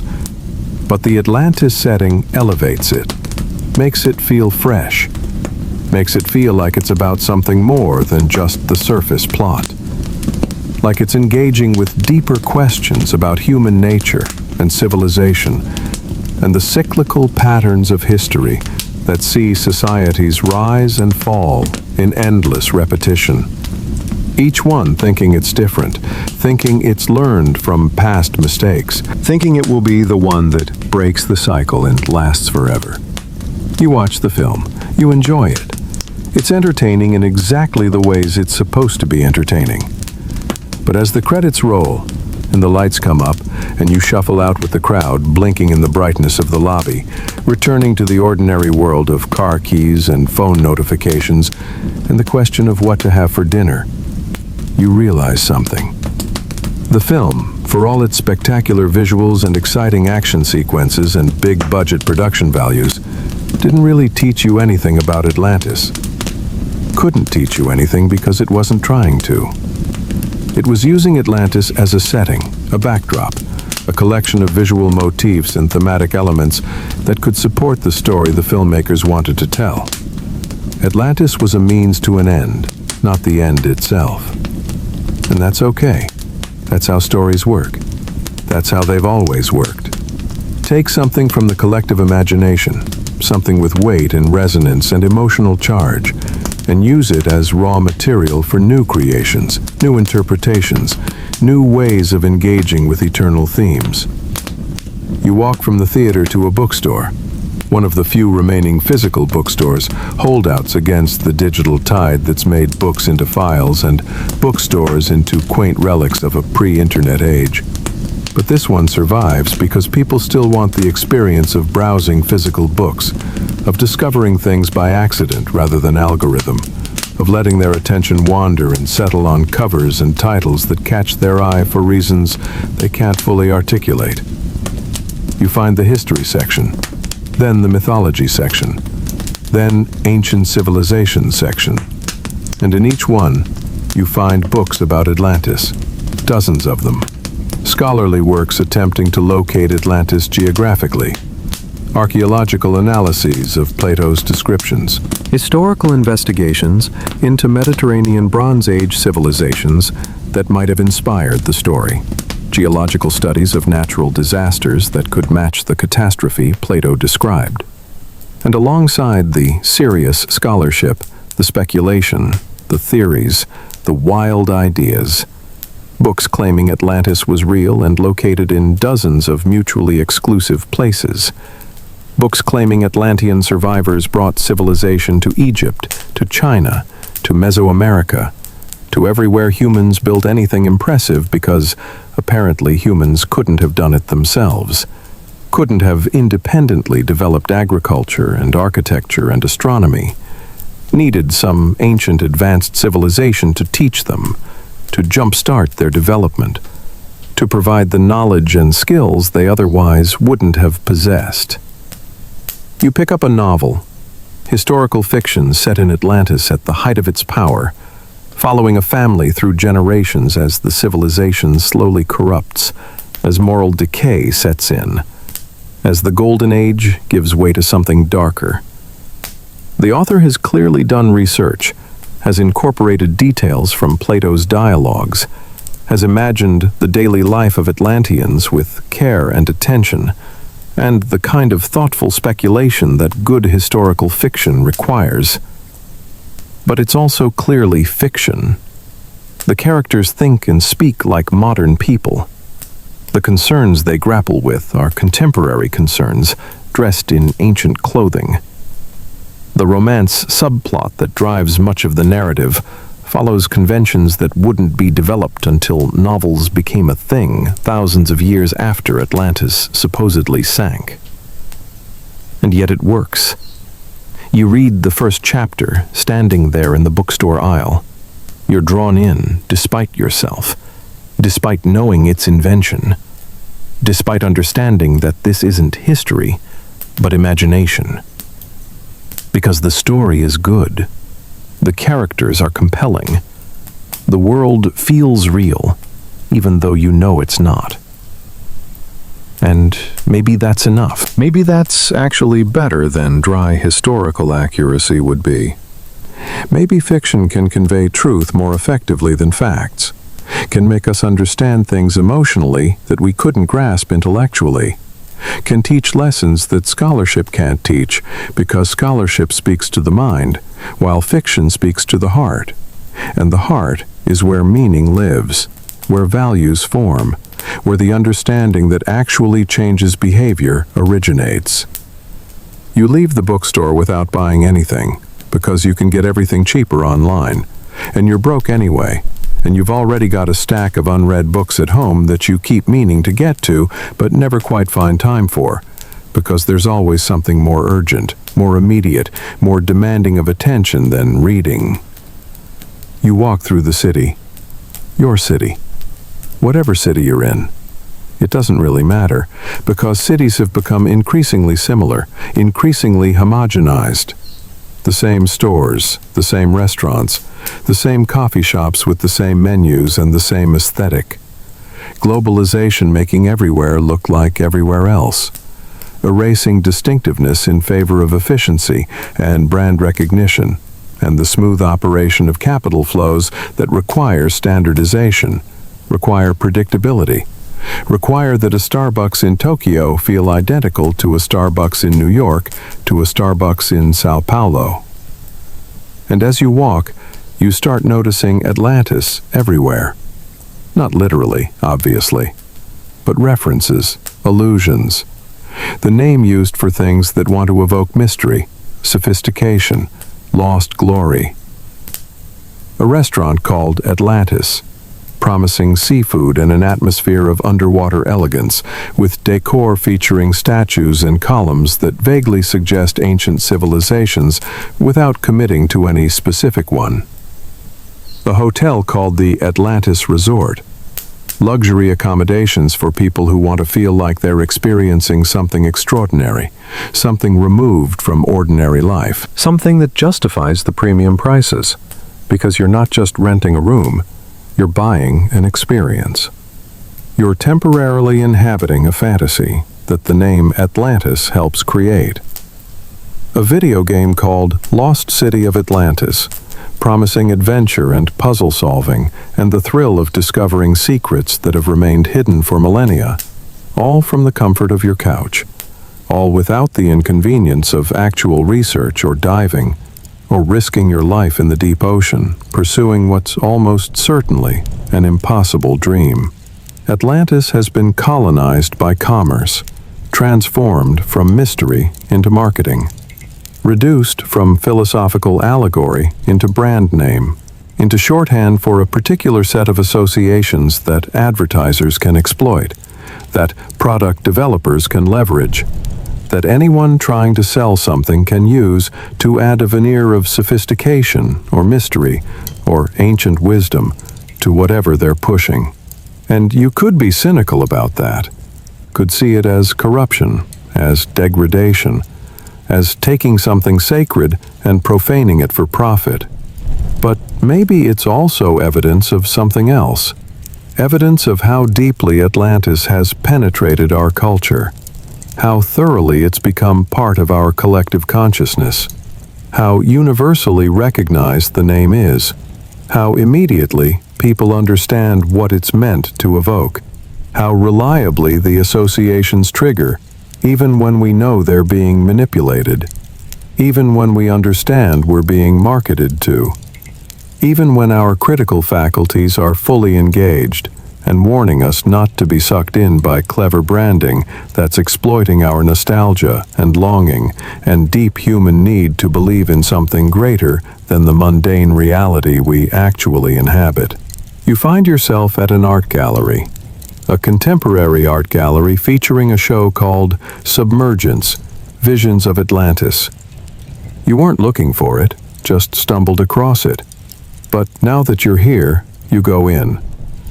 The gallery is cool and quiet, carefully lit, designed to create an atmosphere of contemplation, of focused attention, of being removed from the street outside with its noise and traffic and chaos. On the walls hang paintings, large canvases that depict Atlantis in various stages of existence and destruction. One shows the city in glory, golden towers reaching toward a perfect blue sky, citizens in white robes moving through streets that gleam with impossible cleanliness, impossible order, the kind of perfection that could never exist in reality, but that we can imagine, that we need to imagine, that gives us something to aspire toward, even when we know aspiration will never achieve what imagination can create. Another painting shows Atlantis in the moment of destruction, the wave approaching, people fleeing, or praying, or accepting their fate. Buildings beginning to collapse. Fire and water and chaos all mixed together in a composition that shouldn't work, that violates every principle of aesthetic harmony, but that somehow captures the essential feeling of catastrophe, of everything falling apart at once, of order giving way to chaos, of the beautiful and terrible coexisting in a moment so intense it seems to transcend time, seems to become eternal, even though it depicts the ultimate temporality, the moment when everything ends, when past becomes irrecoverable, and future becomes non-existent, and only the terrible present remains. A third painting shows Atlantis underwater, but not ruins, not decay, instead a kind of transformation. The buildings are still intact but changed, covered in bioluminescent organisms that glow in the darkness, creating new patterns of light, new forms of beauty that couldn't exist in air, that require the underwater environment, that suggest not death but metamorphosis, not ending but transformation, into something different, something new, something that might actually be better than what came before, if we can let go of our attachment to the original form, if we can accept that change is inevitable, and that resisting it causes suffering, while embracing it opens possibilities we couldn't imagine while clinging to what was. You stand before these paintings for a long time, longer than you've looked at art in years, because they're doing something the movie didn't do, the books didn't do, the commercial appropriations didn't do. They're making you feel something complex and difficult to articulate, a mixture of grief and wonder, of loss and hope, of recognition that you're seeing something true expressed through something invented.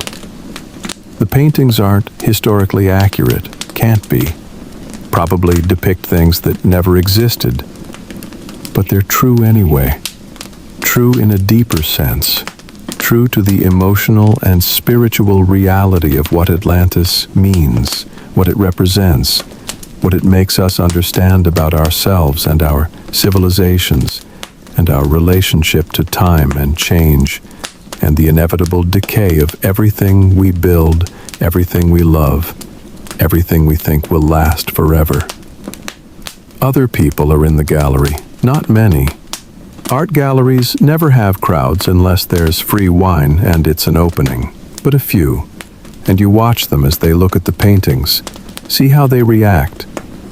Some move quickly through, glancing at each painting just long enough to say they saw it, to check it off some internal list, to fulfill whatever obligation brought them here before moving on to whatever's next on their schedule.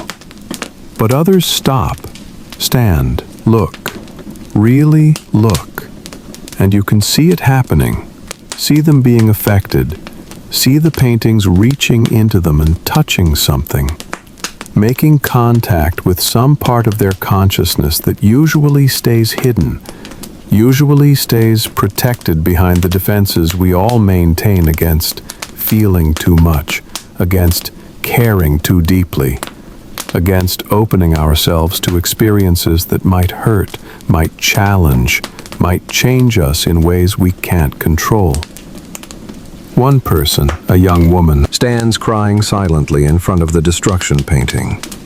Tears running down her face, not sobbing, not making sound, just letting the tears fall while she stares at the wave and the falling buildings and the people who are about to die. You don't approach her. Don't ask if she's okay. Because she is okay. She's exactly okay. She's experiencing what art is supposed to create. She's feeling something true, something she probably couldn't access any other way. The painting has given her permission to feel loss, to grieve, to let sadness surface without having to justify it, or explain it, or connect it to some specific personal tragedy. She's mourning Atlantis, but really she's mourning everything. Every loss, every ending, every beautiful thing that couldn't last, every person she's loved who's gone, every moment that passed too quickly, every childhood that ended, every innocence that faded, every dream that proved impossible. The painting contains all of it. Gives her a place to put all the accumulated grief that we carry but rarely acknowledge, rarely express, rarely let out, because our culture doesn't make space for that, doesn't honor sorrow, doesn't understand that grief is love's price, that caring about anything means eventually losing it, that being human means living with an awareness of impermanence that's almost unbearable if we face it directly, that we mostly don't face directly, that we spend most of our energy avoiding or denying or distracting ourselves from. Until moments like this, when art ambushes us and makes us feel what we've been trying not to feel. What we lose forever, we remember forever. That's what the painting is saying. That's what Atlantis is saying. That's why the story has survived for thousands of years and will survive for thousands more. Not because it's historically true or geographically locatable or archaeologically verifiable, but because it captures something essential about human experience, about loving things that die, building things that fall, creating beauty that cannot last. We're all Atlantis, every one of us. We rise, we flourish, we create beauty and meaning and structures of incredible sophistication and complexity. And then we fall. Always, inevitably, without exception. Death comes for everyone. Decay comes for everything. Entropy is the law of the universe, and nothing escapes it, nothing transcends it. Nothing lasts forever, no matter how glorious, how powerful, how seemingly eternal. But, and this is crucial, this is what makes the story bearable instead of just depressing. But our fall doesn't erase our rise. Our ending doesn't negate our existence.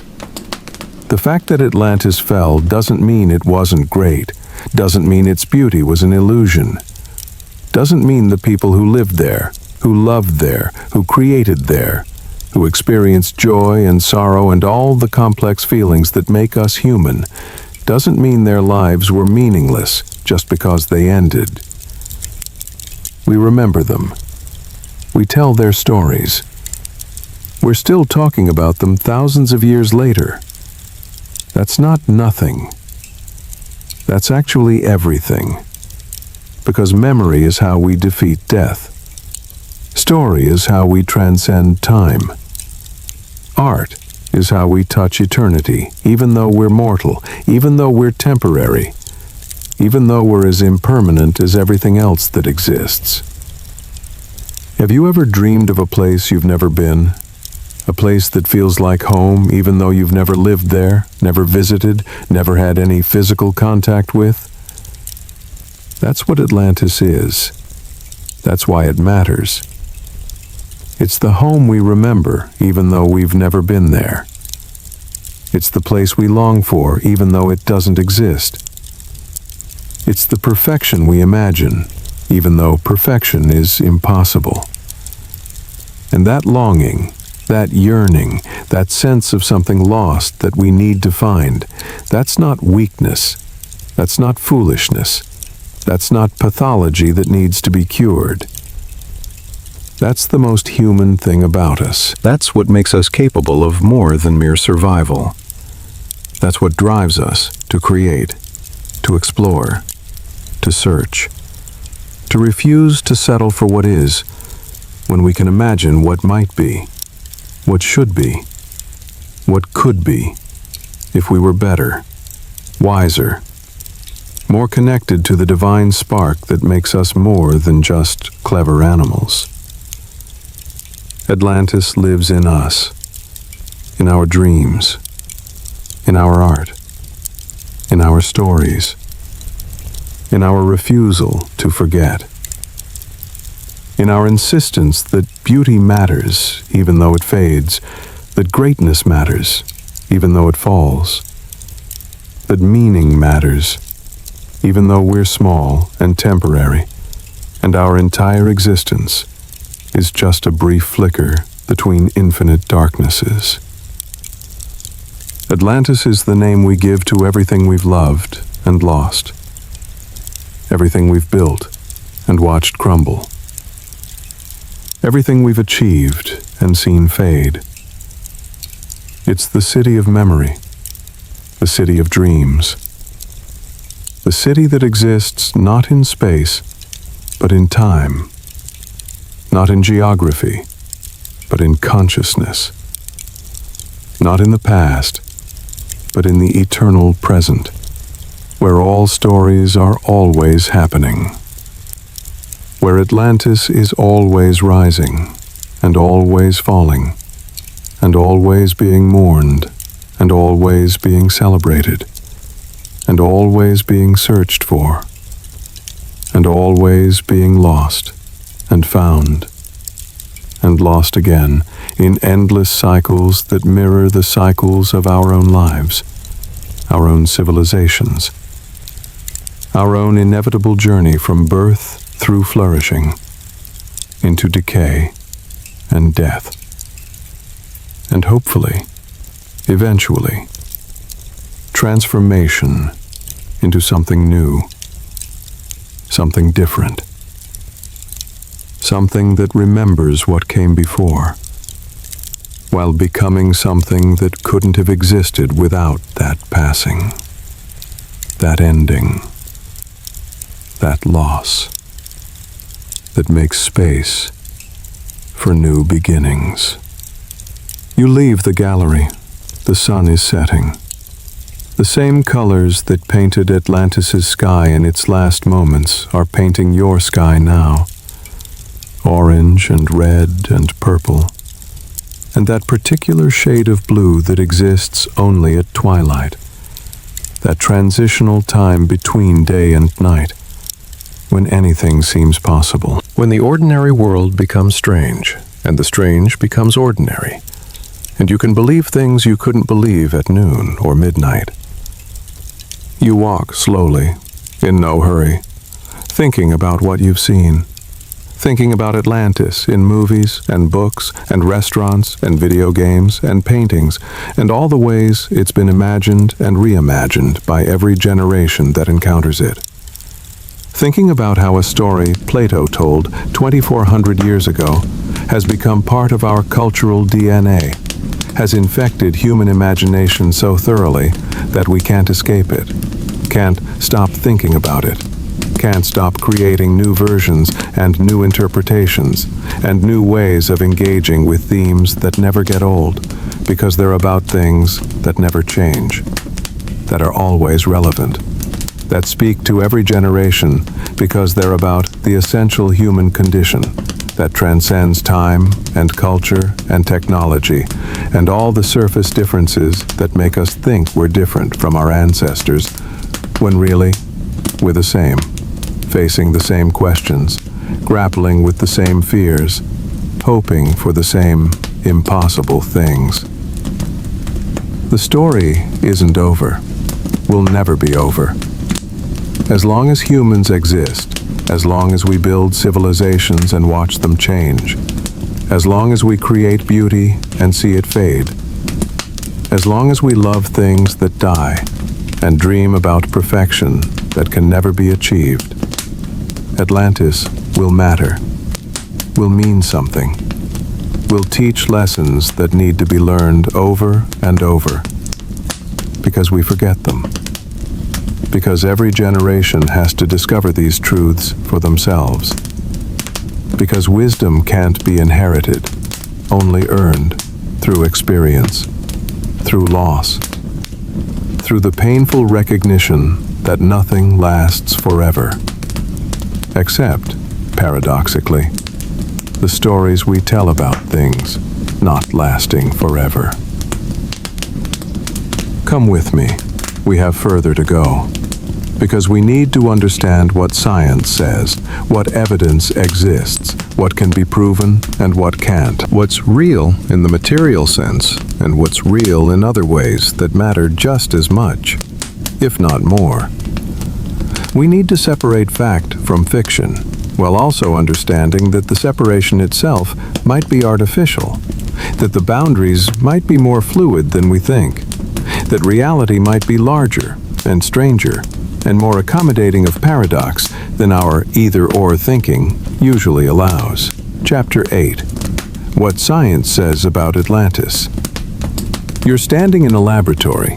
Everything here is white, clinical white, the kind of white that erases personality, that prioritizes function over form, that announces through its very colorlessness that what happens here is serious, objective, uncontaminated by emotion or bias, or the messy subjectivity that characterizes normal human life. The walls are white, the floors are white, the lab coats are white.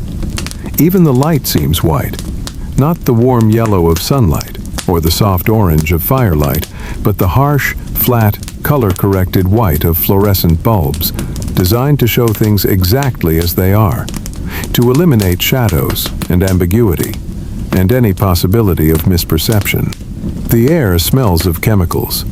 Not any specific chemical you can identify, just the general sharp, slightly bitter scent of substances that exist primarily in laboratories, that were created through industrial processes, that would never occur in nature, but that humans have learned to synthesize for purposes ranging from healing to destruction, to the simple expansion of knowledge for its own sake.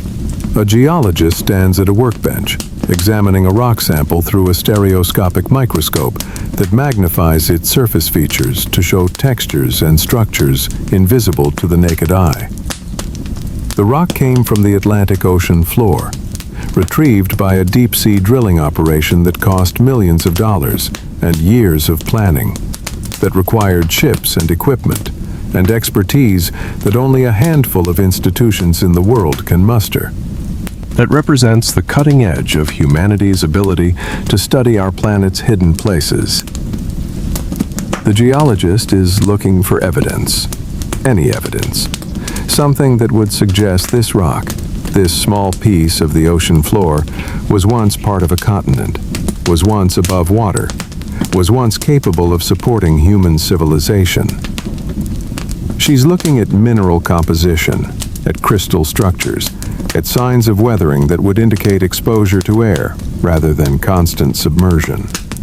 at anything that would support the hypothesis that Atlantis existed here, that this location matches Plato's description, that the story has a basis in geological reality.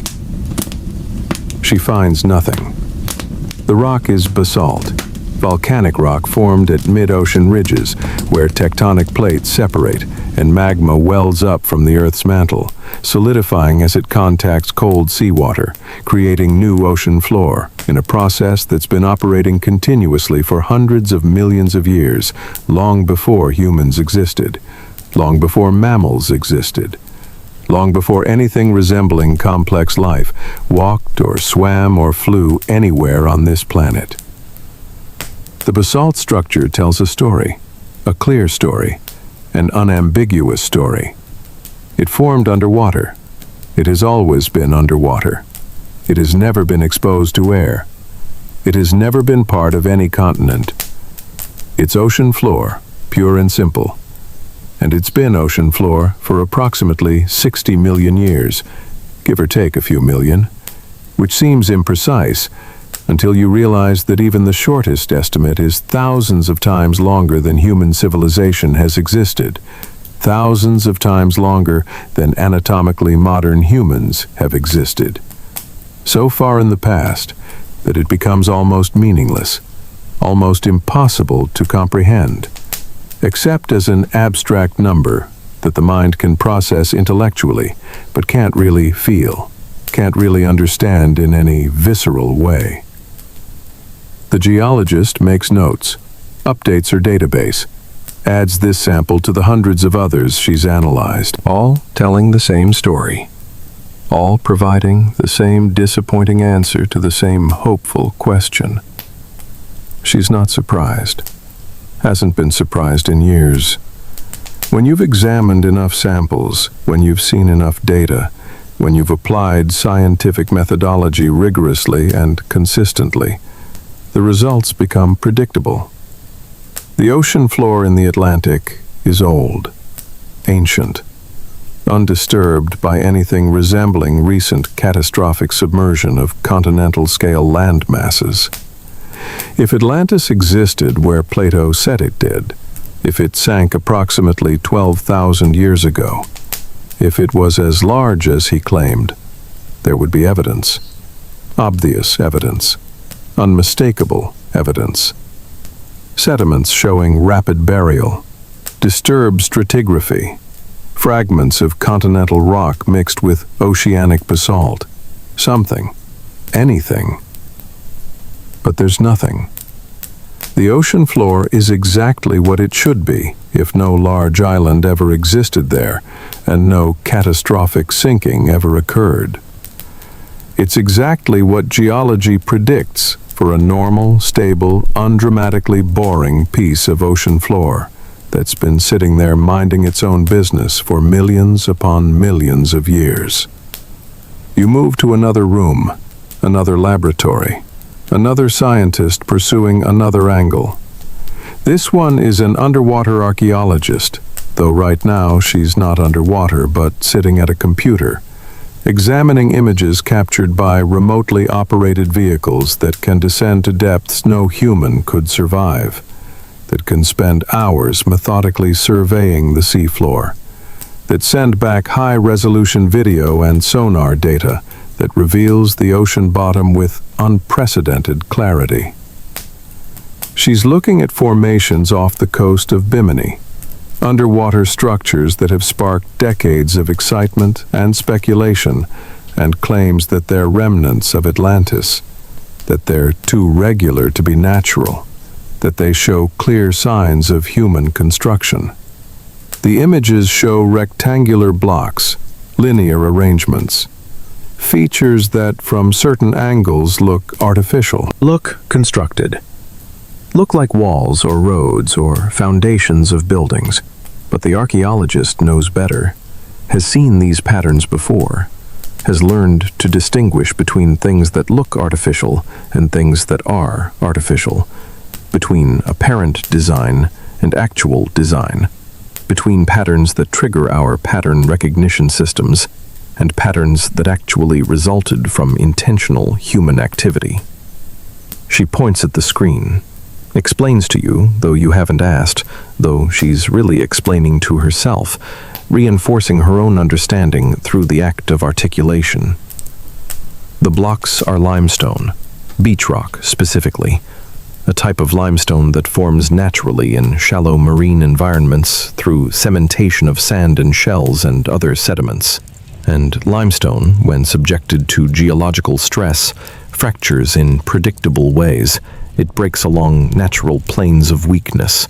It creates rectangular shapes, linear arrangements, features that look geometric, look orderly, look designed, but that actually result from completely natural processes involving chemistry and physics and time and pressure, and nothing that requires human intervention or intelligence or planning. She shows you examples from other locations, similar formations found throughout the Caribbean, throughout the Mediterranean, throughout any warm, shallow sea where limestone can form, all looking vaguely artificial, all actually completely natural, all perfectly explainable through well-understood geological processes that have been observed, measured, documented, replicated in laboratory settings, incorporated into models that predict where these formations should occur and how they should look. The Bimini structures aren't unique, aren't anomalous, aren't mysterious except to people who want them to be mysterious, who need them to be mysterious, who can't accept the prosaic reality that nature creates apparent order all the time, that geometry isn't proof of design, that our brains evolved to find patterns even where none exist, because false positives are less dangerous than false negatives, because mistaking a shadow for a predator costs nothing, but missing an actual predator costs everything. So we're wired to see agency and intention and design everywhere, even in random noise, even in natural processes, even in things that have no more human involvement than clouds or crystals or the hexagonal structure of snowflakes.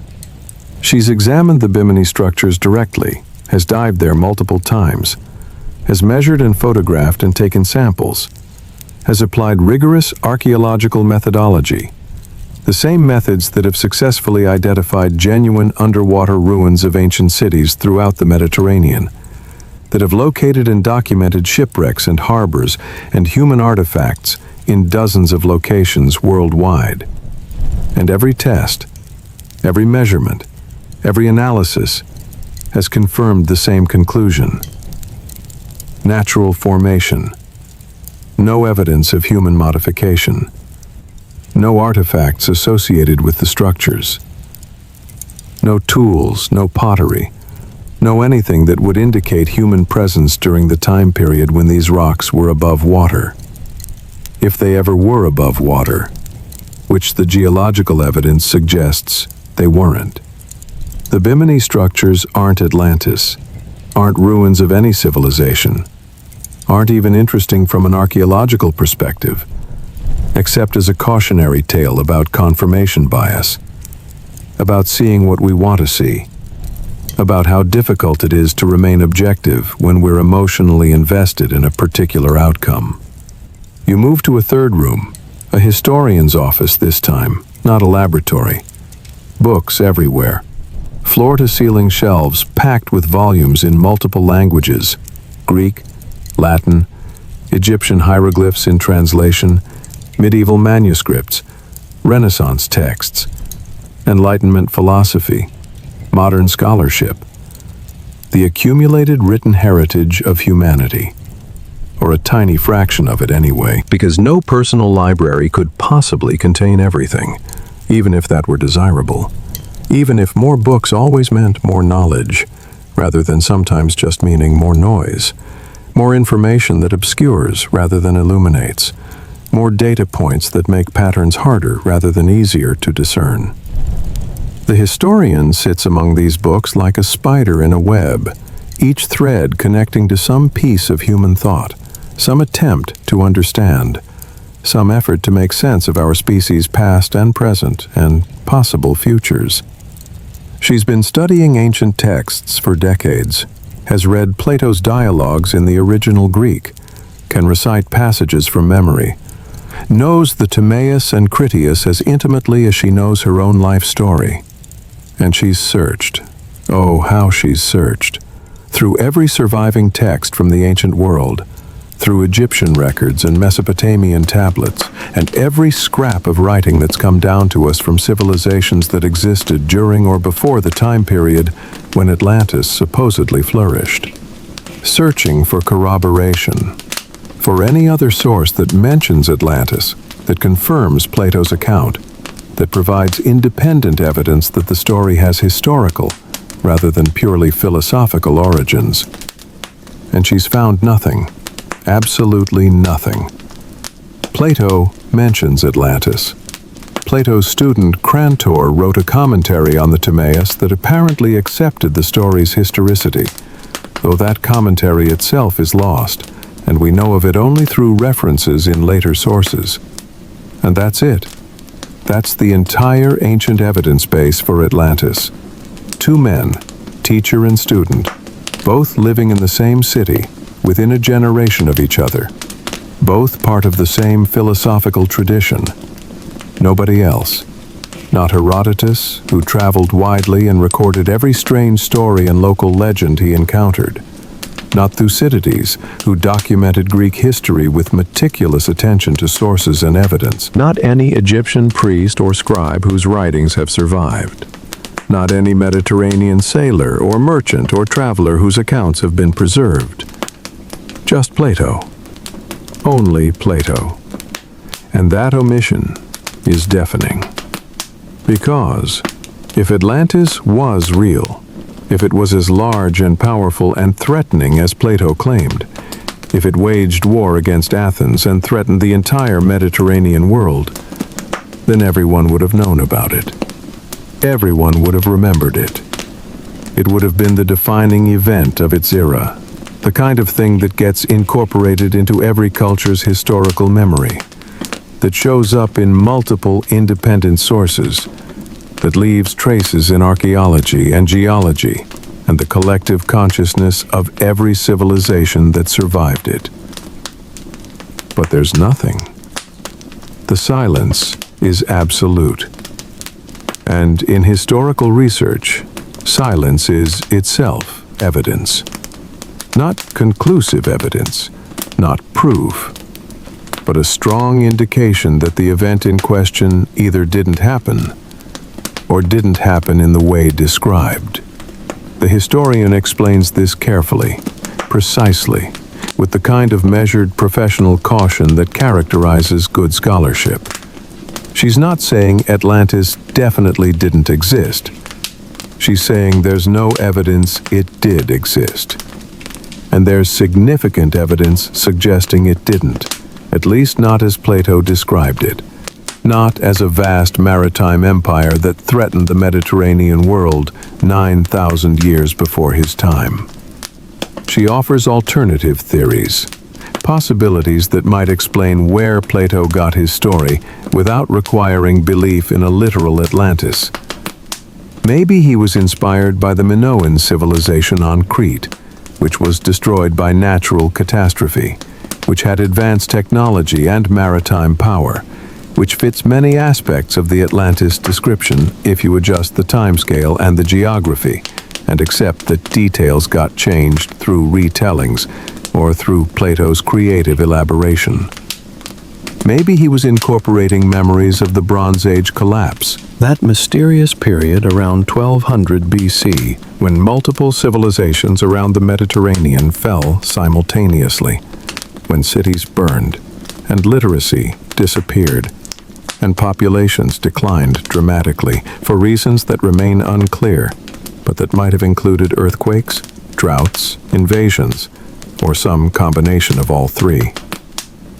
Maybe he was inventing completely, creating a thought experiment designed to explore philosophical questions about justice and power and the proper organization of society, with no historical basis whatsoever beyond his own imagination and his genius for creating compelling narratives that teach through story rather than through abstract argument. Any of these explanations is more plausible than a literal reading of Plato's account, more compatible with the evidence, or lack thereof, more consistent with what we know about how stories evolve and change over time, how oral traditions preserve some elements while transforming others, how historical events get incorporated into mythology, and how mythology sometimes preserves distorted memories of real events, but more often just reflects human needs and fears and psychological patterns that transcend any specific historical moment. The historian is comfortable with ambiguity, has spent her career in a discipline that rarely provides definitive answers, that trades in probabilities and likelihoods and arguments from evidence that can be stronger or weaker, but seldom approaching certainty. She's made peace with not knowing, with living with questions that can't be definitively answered, with understanding that history is always interpretation, always incomplete, always provisional, always subject to revision when new evidence appears or new interpretive frameworks emerge, or someone asks a question nobody thought to ask before. But here's what she emphasizes. Here's what she wants you to understand. The absence of evidence for Atlantis' literal existence doesn't mean the story lacks value, doesn't mean it's unimportant, doesn't mean we should dismiss it or stop thinking about it or relegate it to the dustbin of discredited theories. Because truth comes in different forms. Historical truth, yes, that's one kind. Factual accuracy about what happened, when and where, and to whom. But there's also philosophical truth, psychological truth, spiritual truth, truths about human nature and civilization, and the eternal patterns that recur regardless of specific circumstances. And Atlantis contains those deeper truths, whether or not it contains historical truth. The story teaches real lessons, even if the events it describes never happened. It reveals authentic insights about power and corruption and the fragility of civilizations, even if no actual civilization called Atlantis ever existed. It speaks to something genuine in human experience, even if the specific details are fictional. Sometimes, truth isn't as important as meaning. That's what the historian is saying without quite saying it. That's the message underneath her careful scholarly language, her professional hedging, her refusal to make claims that exceed her evidence. Facts matter. Evidence matters. Rigorous methodology matters. But they're not the only things that matter. They're not even always the most important things. Because humans don't live by facts alone. We live by stories, by meanings, by narratives that help us make sense of our experience, that give us frameworks for understanding ourselves and our world, that provide guidance for how to live and what to value, and how to think about the big questions that have no purely factual answers.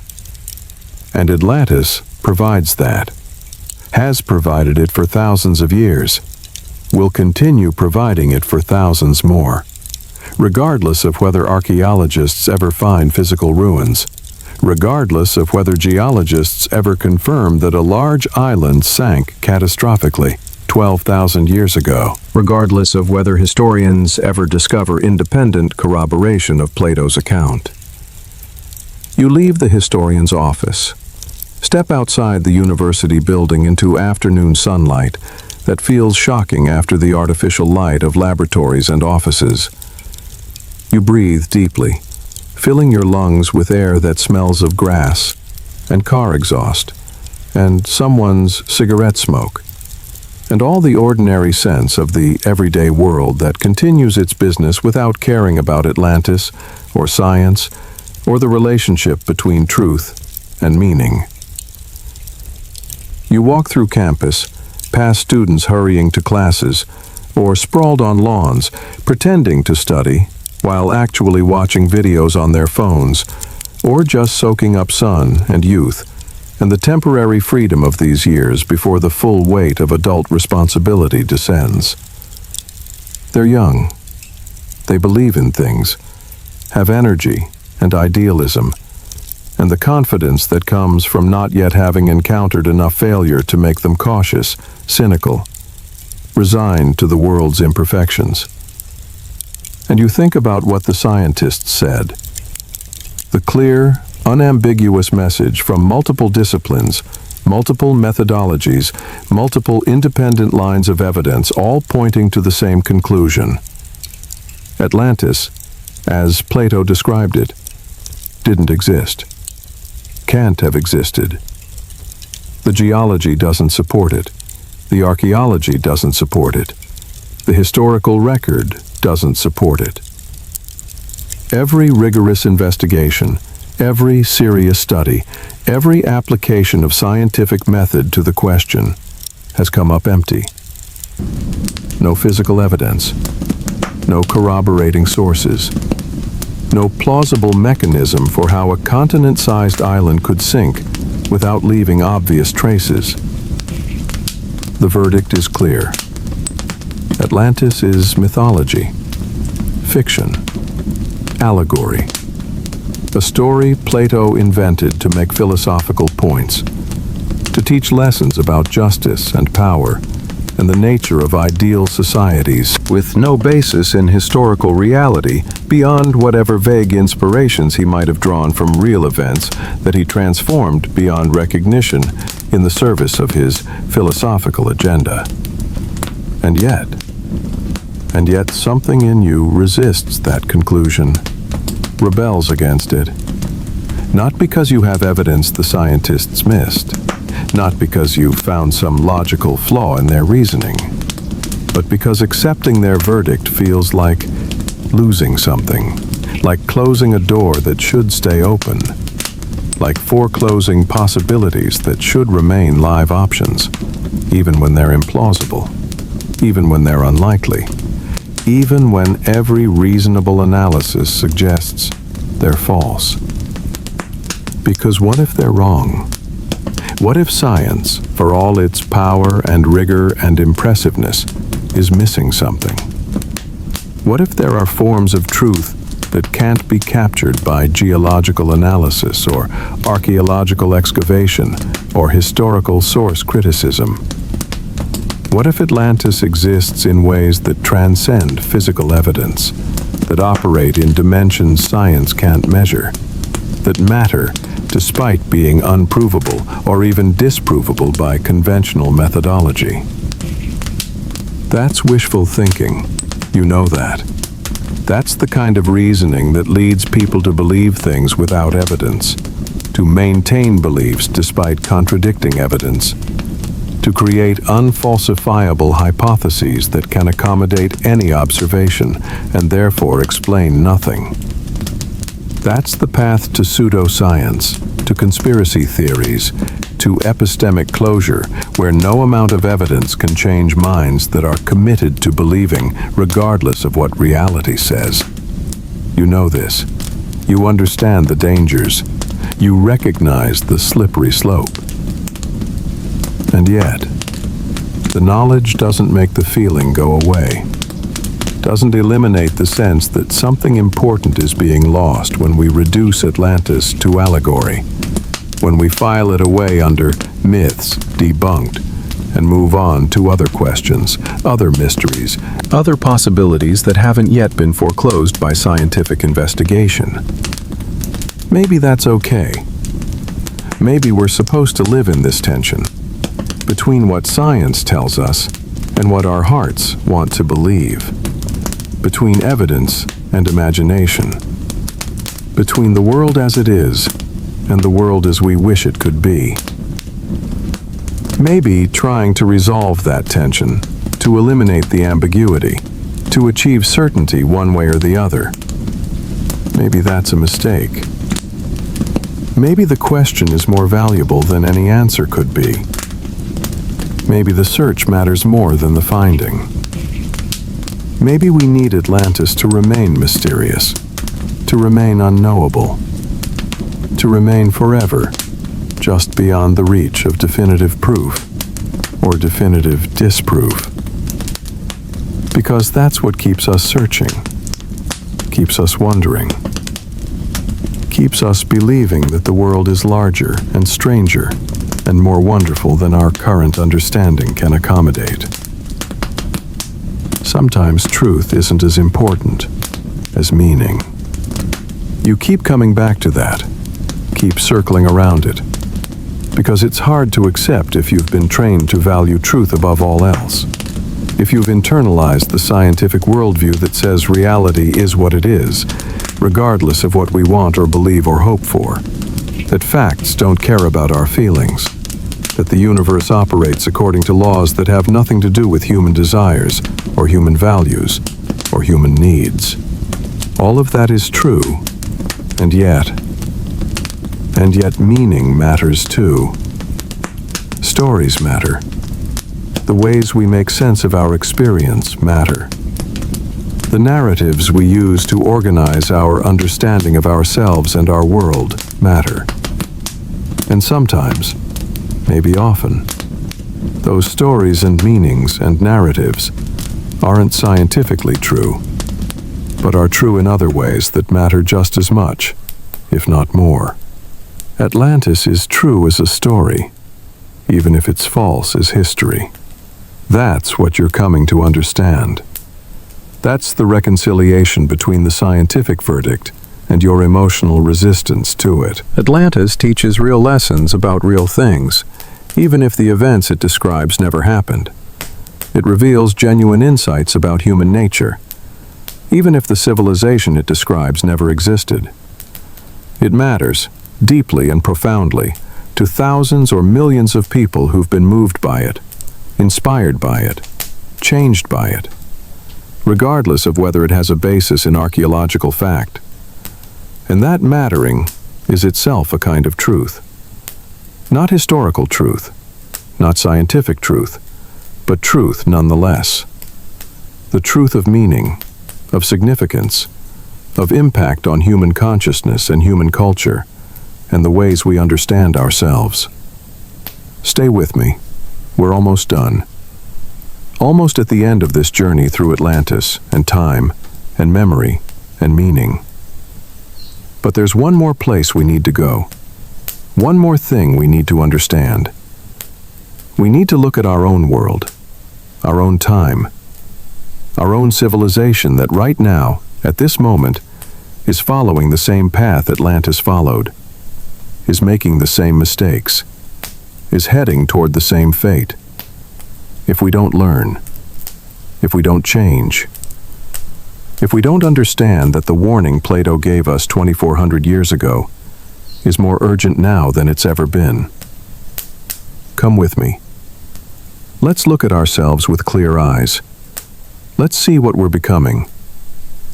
Let's understand what we're risking before it's too late, before we sink beneath waves of our own making, before we become the next Atlantis. Chapter 9. Lessons from Atlantis for our time. You open your eyes. You're here. Now. Not in ancient Athens. Not in Atlantis's glory or ruin. Not aboard ships searching the ocean floor, or in laboratories analyzing rocks, or in historians' offices surrounded by ancient texts. You're here, in your own time, your own world. The 21st century, with all its marvels and horrors, all its astonishing achievements and terrible failures, all its promise and peril, existing simultaneously, overlapping, impossible to separate into simple categories of good or bad, progress or decline, hope or despair. You look out your window, see your city, whatever city you're in. See buildings rising toward the sky, some beautiful, some ugly, most somewhere in between. All of them monuments to human ambition and human ingenuity, and human refusal to accept the limitations that nature and physics and common sense seem to impose. We've learned to fly, to split atoms, to decode DNA, to communicate instantaneously across any distance, to carry the sum of human knowledge in our pockets, to do things that would seem like magic to anyone living even a century ago, let alone to ancient Atlanteans, let alone to Plato, contemplating the limits of what civilizations can achieve before they fall. And yet, as you look at your city, at your world, at the civilization you're part of, whether you chose to be or not, you see something else. Something underneath the gleaming surface.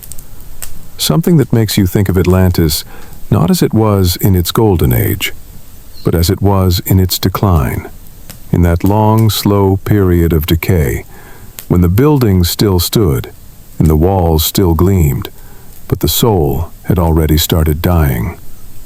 Already begun the process of hollowing out that would make the physical destruction merely a formality, merely the external manifestation of an internal death that had occurred long before. You see the same patterns, the same warning signs, the same trajectory from greatness toward collapse.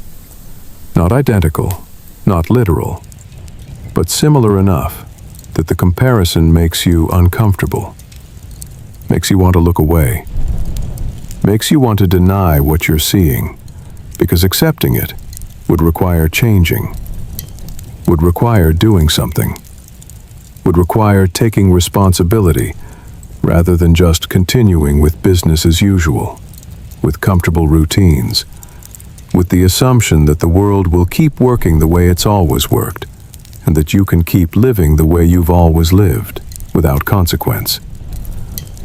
Look at our technology. We're proud of it, justifiably proud. We've achieved things our ancestors couldn't imagine, have solved problems that seemed unsolvable, have created capabilities that approach the limits of physical possibility.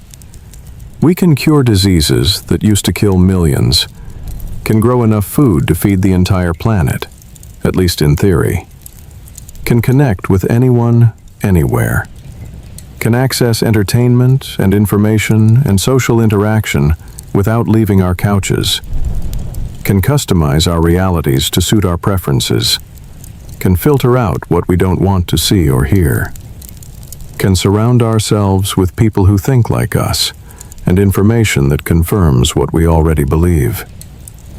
It's incredible. Unprecedented. A genuine miracle when you step back and think about what it means, what it enables, what it makes possible. But Atlantis had advanced technology too, had engineering capabilities that seemed impossible, had ships and architecture and systems for managing water and food that exceeded anything their neighbors possessed. Technology gave them power, made them rich, made them dominant. But it didn't make them wise, didn't make them just, didn't make them good. Technology is neutral. It amplifies whatever we are. If we're wise, it amplifies wisdom. If we're foolish, it amplifies foolishness. If we're compassionate, it amplifies compassion. If we're cruel, it amplifies cruelty. And right now, what is our technology amplifying? Look at our wealth. Some of us are staggeringly wealthy, obscenely wealthy. Wealthy beyond any reasonable need or use. Wealthy in ways that would make Atlantean nobles jealous.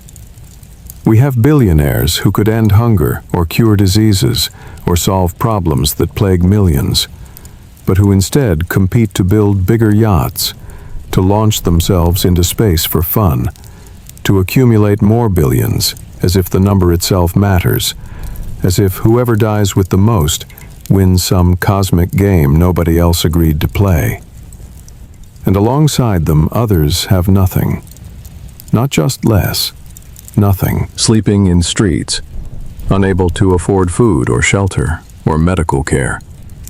dying of preventable causes because resources that could save them are instead being used to add another zero to someone's net worth, another toy to someone's collection, another measure to the inequality that's widening like a crack in a foundation, like the early stage of the structural failure that will eventually bring everything down.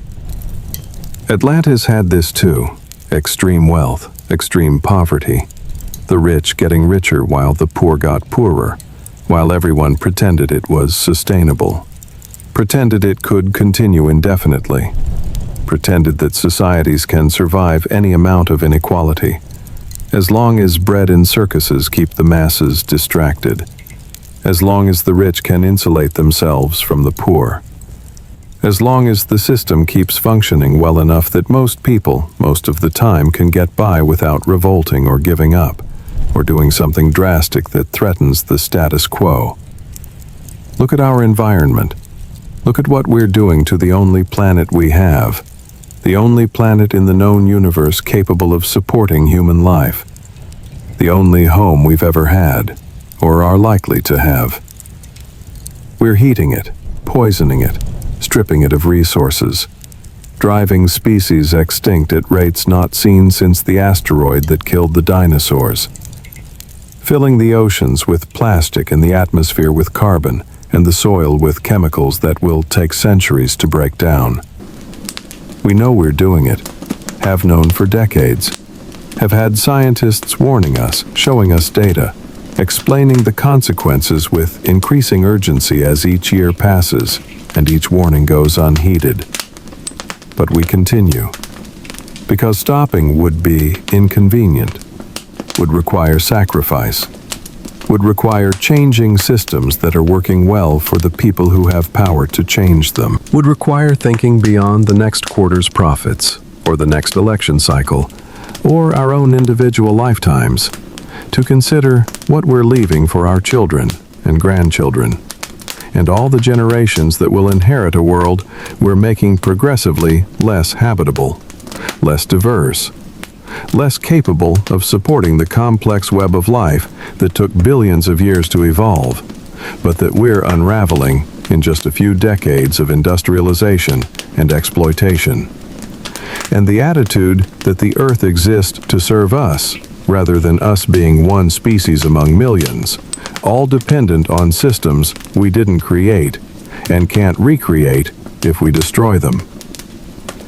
Atlantis didn't have climate change, didn't have the specific environmental problems we face, but they had the same basic issue, the same fundamental disconnect between short-term self-interest and long-term survival, the same prioritization of immediate gratification over sustainable practices, the same assumption that the natural world is infinitely resilient, that we can take as much as we want and dump as much waste as we want, and it will all work out somehow.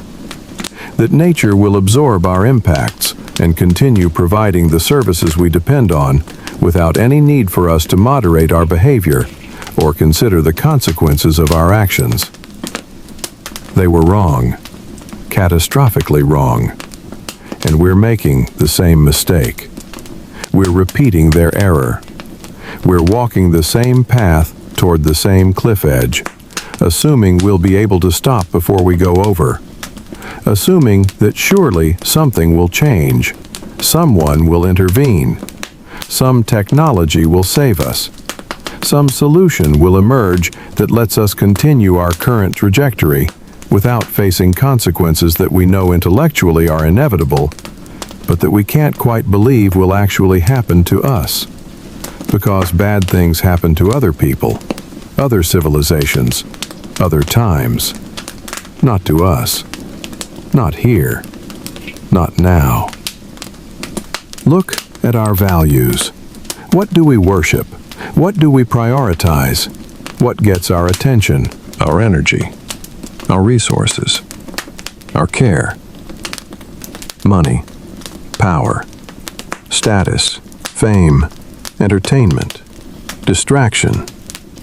Anything that makes us feel good in the moment without requiring us to think about larger questions, deeper meanings, the purposes that might make life worth living, beyond just accumulating stuff and experiences and likes and followers and whatever metrics we've decided measure success, in a world where success itself has become the only goal, where being successful has replaced having reasons to be successful, where winning has replaced any consideration of what we're winning, or why winning matters, or what we're losing in the process of winning.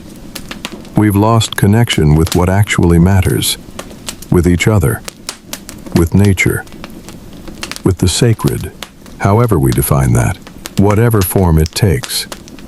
That sense that something is larger than us, something deserves reverence, something calls us to be better than our base instincts, to aspire to more than just survival and reproduction and the mindless accumulation of resources.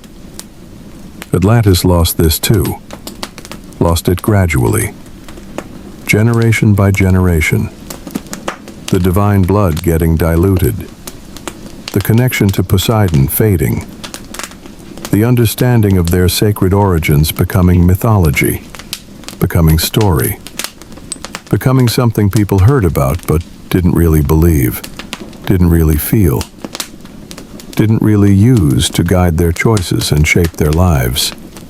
And when that connection broke, when the sacred disappeared, when everything became profane, and nothing commanded reverence or inspired awe, or called forth the best parts of human nature, then the decay accelerated. Then the civilization started dying from the inside, even though it still looked vital from outside, still had its buildings and wealth and power and all the external markers of success, but had lost the internal cohesion, the shared sense of purpose, the common understanding of what they were trying to achieve, beyond just being powerful and rich, which aren't purposes, aren't goals, aren't reasons for a civilization to exist, are just means that become empty when disconnected from ends, when accumulated for their own sake rather than in service of something larger. You walk outside, away from screens and walls and the artificial environments we've created to insulate ourselves from weather and seasons and the natural world's rhythms. You walk through your neighborhood, see people in their cars, isolated in metal and glass bubbles, moving from one climate-controlled space to another, without ever experiencing the temperature, or smelling the air, or noticing the sky. See people on sidewalks, heads down, staring at phones, disconnected from their surroundings, from each other, from the physical reality of being embodied creatures in a particular place at a particular time. See houses with drawn curtains, closed doors, walls that separate inside from outside, private from public, self from other. Everyone in their own bubbles, everyone isolated, everyone alone, even when surrounded by millions of others. Because proximity isn't connection. Because being near isn't the same as being with. Because we've built systems that let us avoid each other, that let us curate our social environments to include only people like us, only people who agree with us, only people who make us comfortable, rather than challenging us or stretching us, or making us confront perspectives we'd prefer to ignore. We're lonely, catastrophically lonely, lonelier than any previous generation. Despite, or perhaps because of our communication technologies, our social networks, our ability to be in constant contact with hundreds or thousands of people, while never really connecting with any of them, never really being vulnerable, never really letting anyone see who we actually are, beneath the curated personas we present to the world. We're performing constantly. Performing success, performing happiness, performing confidence, performing whatever version of ourselves we think will get likes and approval and validation from an audience that's doing the same thing, that's also performing, that's also lonely, that's also desperately seeking connection, but unable to find it, because real connection requires presence and vulnerability, and time and attention, and all the things our current systems make difficult, make rare, make almost impossible to sustain in a world that's constantly demanding our attention, constantly fragmenting our focus, constantly pulling us away from the here and now, into the there and then, into the virtual, into the imagined, into anywhere except where we actually are, with who we're actually with, doing what we're actually doing. Atlantis had this too. That isolation despite proximity, that loneliness despite crowds, that loss of genuine human connection despite, or because of, their sophistication, their complexity, their elaborate social systems that let people interact according to prescribed roles and protocols, but that made authentic connection difficult, that made real vulnerability dangerous, that made trust rare and precious and fragile. When people can't trust each other, when every interaction becomes transactional, when relationships become instrumental rather than intrinsic, when we relate to each other as means to our individual ends, rather than as ends in ourselves, as souls worthy of love and respect, regardless of what they can do for us, then community dies. Then we become atoms, separate, isolated, bouncing off each other without really touching, without really connecting, without really sharing the load of being human, of facing mortality, of trying to find meaning in a universe that doesn't provide meaning, but that requires us to create it, to choose it, to maintain it, collectively. Because meaning isn't something we can sustain alone, isn't something that survives isolation, needs community and story and shared purpose to remain vital, to remain real, to remain capable of guiding us and giving our lives direction and structure and reasons to get up in the morning beyond just biological imperatives and economic necessities. You sit on a bench in a park, one of those small urban parks that cities create to provide green space, to give people somewhere to go that isn't entirely paved and built, that maintains some connection, however artificial, to the natural world we evolved in, that we're adapted for, that we need psychologically, even when we don't consciously recognize the need. Children are playing, running and shouting and laughing with that complete, unself-conscious joy that children have before the world teaches them to be careful, to hold back, to protect themselves, to not risk too much, or feel too deeply, or trust too completely. They're still free, still innocent, still unburdened by the knowledge of everything that can go wrong, everything that hurts, everything that fails and disappoints and betrays. They're the hope, the only hope, really. Because adults are mostly set, mostly fixed in our patterns and habits and ways of being. Change is possible, but difficult, rare, requiring either tremendous effort or tremendous crisis, and usually both. But children are still forming, still flexible, still capable of becoming something other than what we've become. Something better, something that learns from our mistakes rather than repeating them.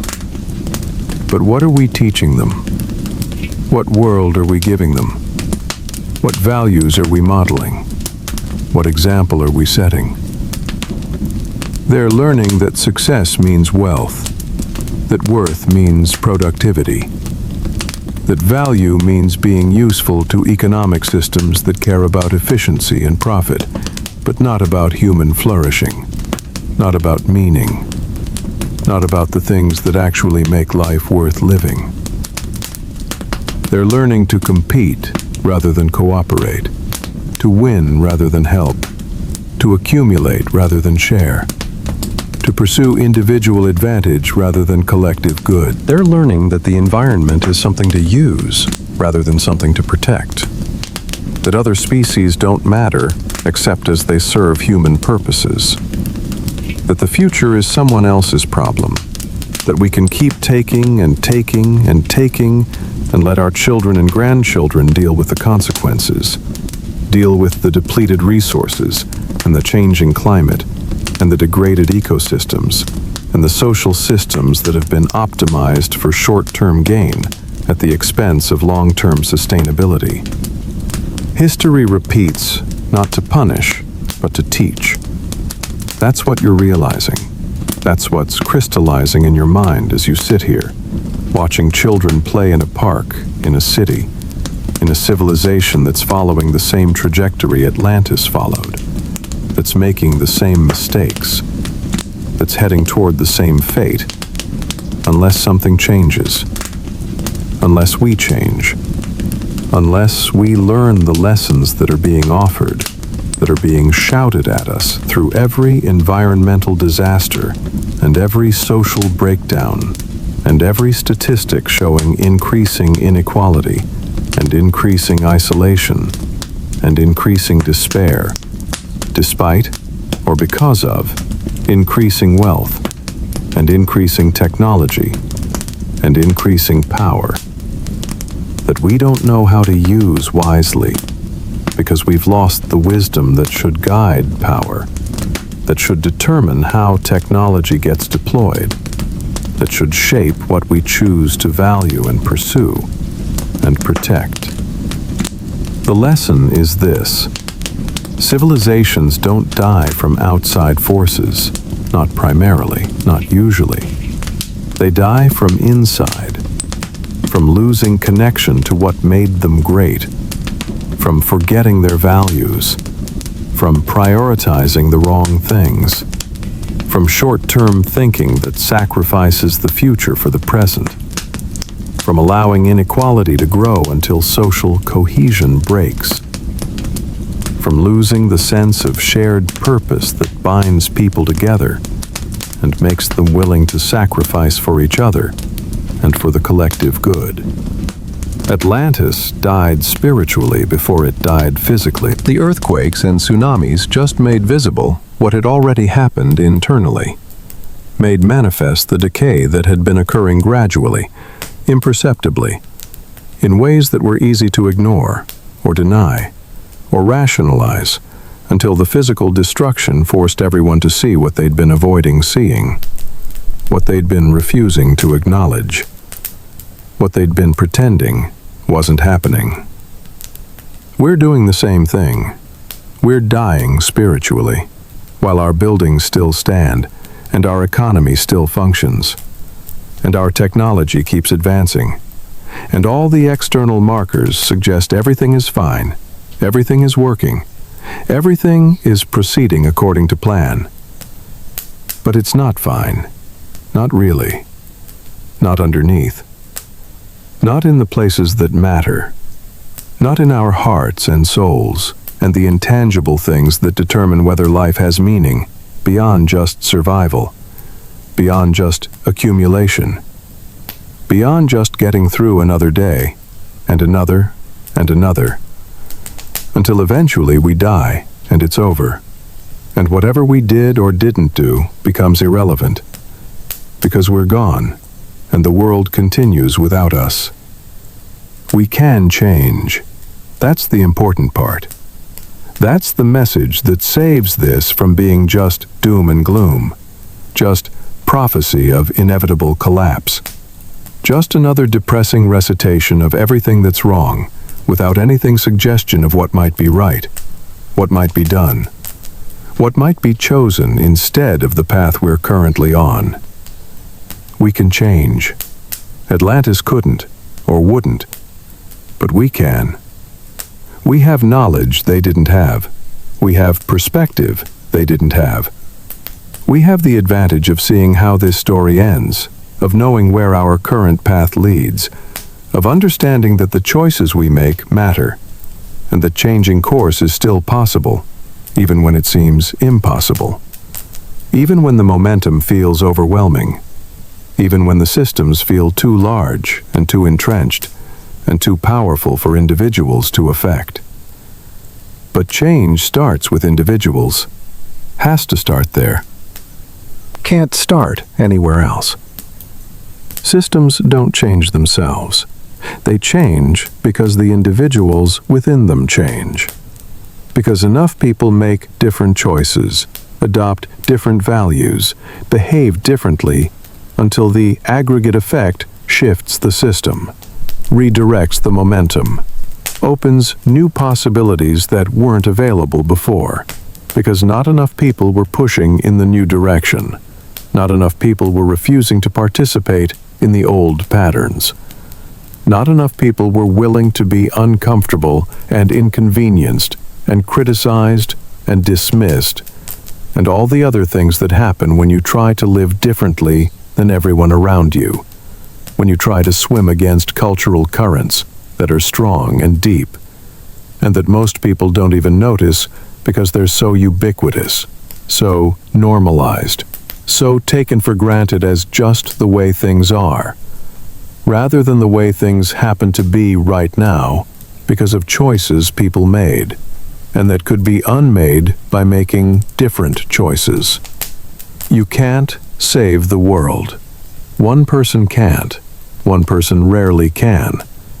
But you can save yourself, can save the Atlantis within your own soul, can refuse to let that inner civilization decline, can maintain connection to what matters, can keep alive the values that make life meaningful rather than just successful, can live more slowly, more deliberately, more connected to other people and to nature and to the sacred, whatever form that takes for you, can choose relationships over accumulation, can choose presence over productivity, can choose meaning over efficiency, can choose to live in ways that might look foolish or impractical or economically suboptimal, but that feel right, that align with who you want to be rather than who the world wants you to be, that honor something deeper than market logic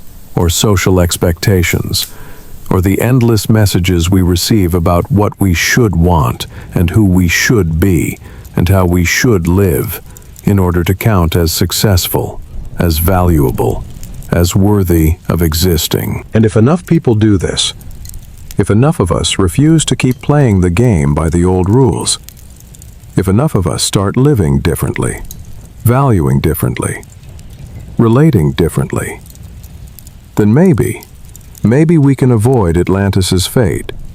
Maybe we can change course before it's too late. Maybe we can create something new, something that learns from the past without repeating it, something that achieves greatness without the corruption that undermines greatness, something that lasts, not because it's powerful, but because it's sustainable, not because it dominates, but because it harmonizes, not because it conquers nature, but because it cooperates with nature, works within natural limits instead of trying to transcend them, recognizes that we're part of the ecosystem, not separate from it, that our flourishing depends on the flourishing of countless other species, that we can't save ourselves by ourselves, but only as part of the larger web of life that sustains all life, that makes existence possible, that will continue with or without us, but that would be better with us. If we can learn to live in ways that contribute rather than just extract, that give rather than just take, that heal rather than just wound.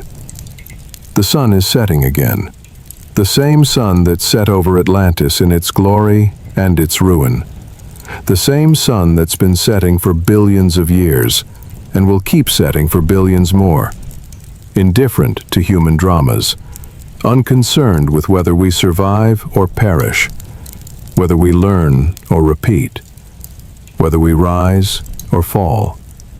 The sun doesn't care. The universe doesn't care. But we care. And that caring is what makes us human.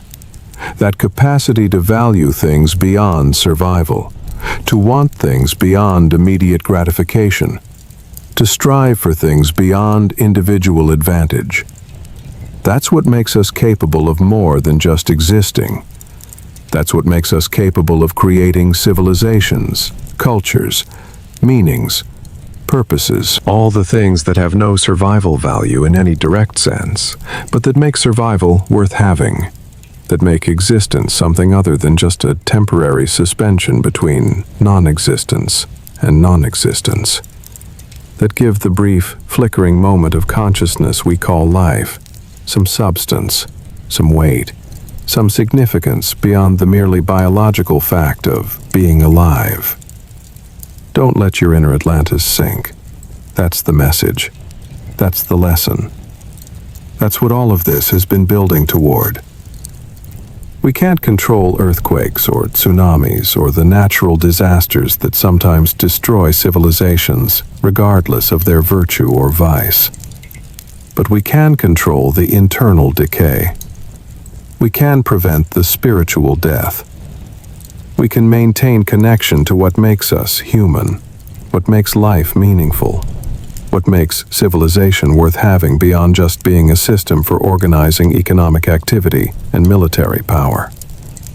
We can choose wisely. We can love deeply. We can live authentically. We can be present. We can connect. We can care. And those choices matter.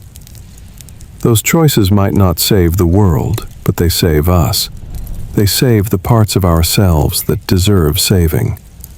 They keep alive the best parts of human nature that otherwise die in a world that rewards the worst parts, that rewards greed and aggression and selfishness and all the traits that help individuals succeed in competition, but that destroy communities, that destroy trust, that destroy the social fabric that makes genuine flourishing possible.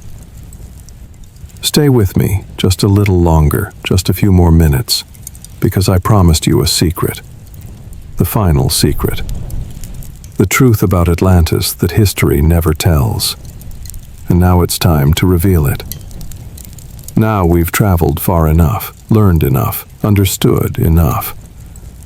Now you're ready to hear what Atlantis really is, what it really means, why it really matters.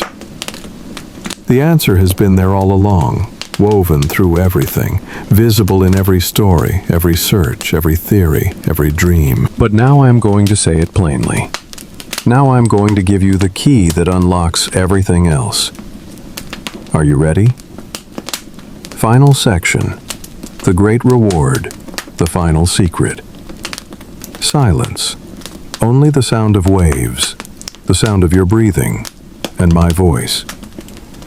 Throughout this journey we've traveled far. We've seen Atlantis in glory. We've seen it collapse. We've followed those who searched for it. We've heard what science says. And now is when I tell you the truth. The truth that perhaps part of you has known all along. Atlantis never sank beneath the sea. No, it sank in the hearts of those who forgot their true nature. That's the secret. That's the truth history never tells. Atlantis isn't a location. It's a state of the soul, of society, of civilization. When people live in harmony with nature, when they cherish each other, when they preserve noble values, that's Atlantis. That's the golden age. But when they forget, when they become greedy, arrogant, selfish, Atlantis sinks. Not beneath water, but in the darkness of the soul. And that's what's happening to us. Every day, every hour, every time we choose money over love, power over kindness, convenience over responsibility. The Atlantis within us sinks a little deeper. But here's the miraculous thing. Here's what they never tell you. Atlantis can rise anytime. Every time we choose to live right, every time we choose love, Every time we choose to cherish, Atlantis rises a little in our souls, in our society, in our world. Do you understand now why Atlantis' story never dies?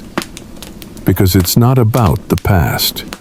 It's about the present, about the future, about us, about our choices, about what we decide to do today, right now. This is the lesson of karma and consequence. The cause is what we do, how we live, how we treat others, nature, ourselves. The effect is the world we create. If we live in greed, the world will be full of conflict. If we live in selfishness, the world will be full of suffering. That's karma. That's the law. Inevitable. Atlantis didn't understand this until too late, and they paid the price. But we still have time, still have a chance, still have hope. Today's world is like Atlantis before it sank, rich in material, poor in spirit. Advanced technology, but lacking wisdom. Great power, but lacking responsibility. We're standing on the edge, like Atlantis once stood. One more step, and we might fall.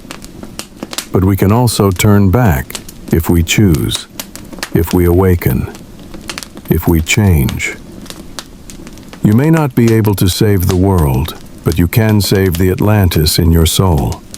By living slower, by listening more, by cherishing what you have, by loving those around you, by preserving nature, by living true to human nature.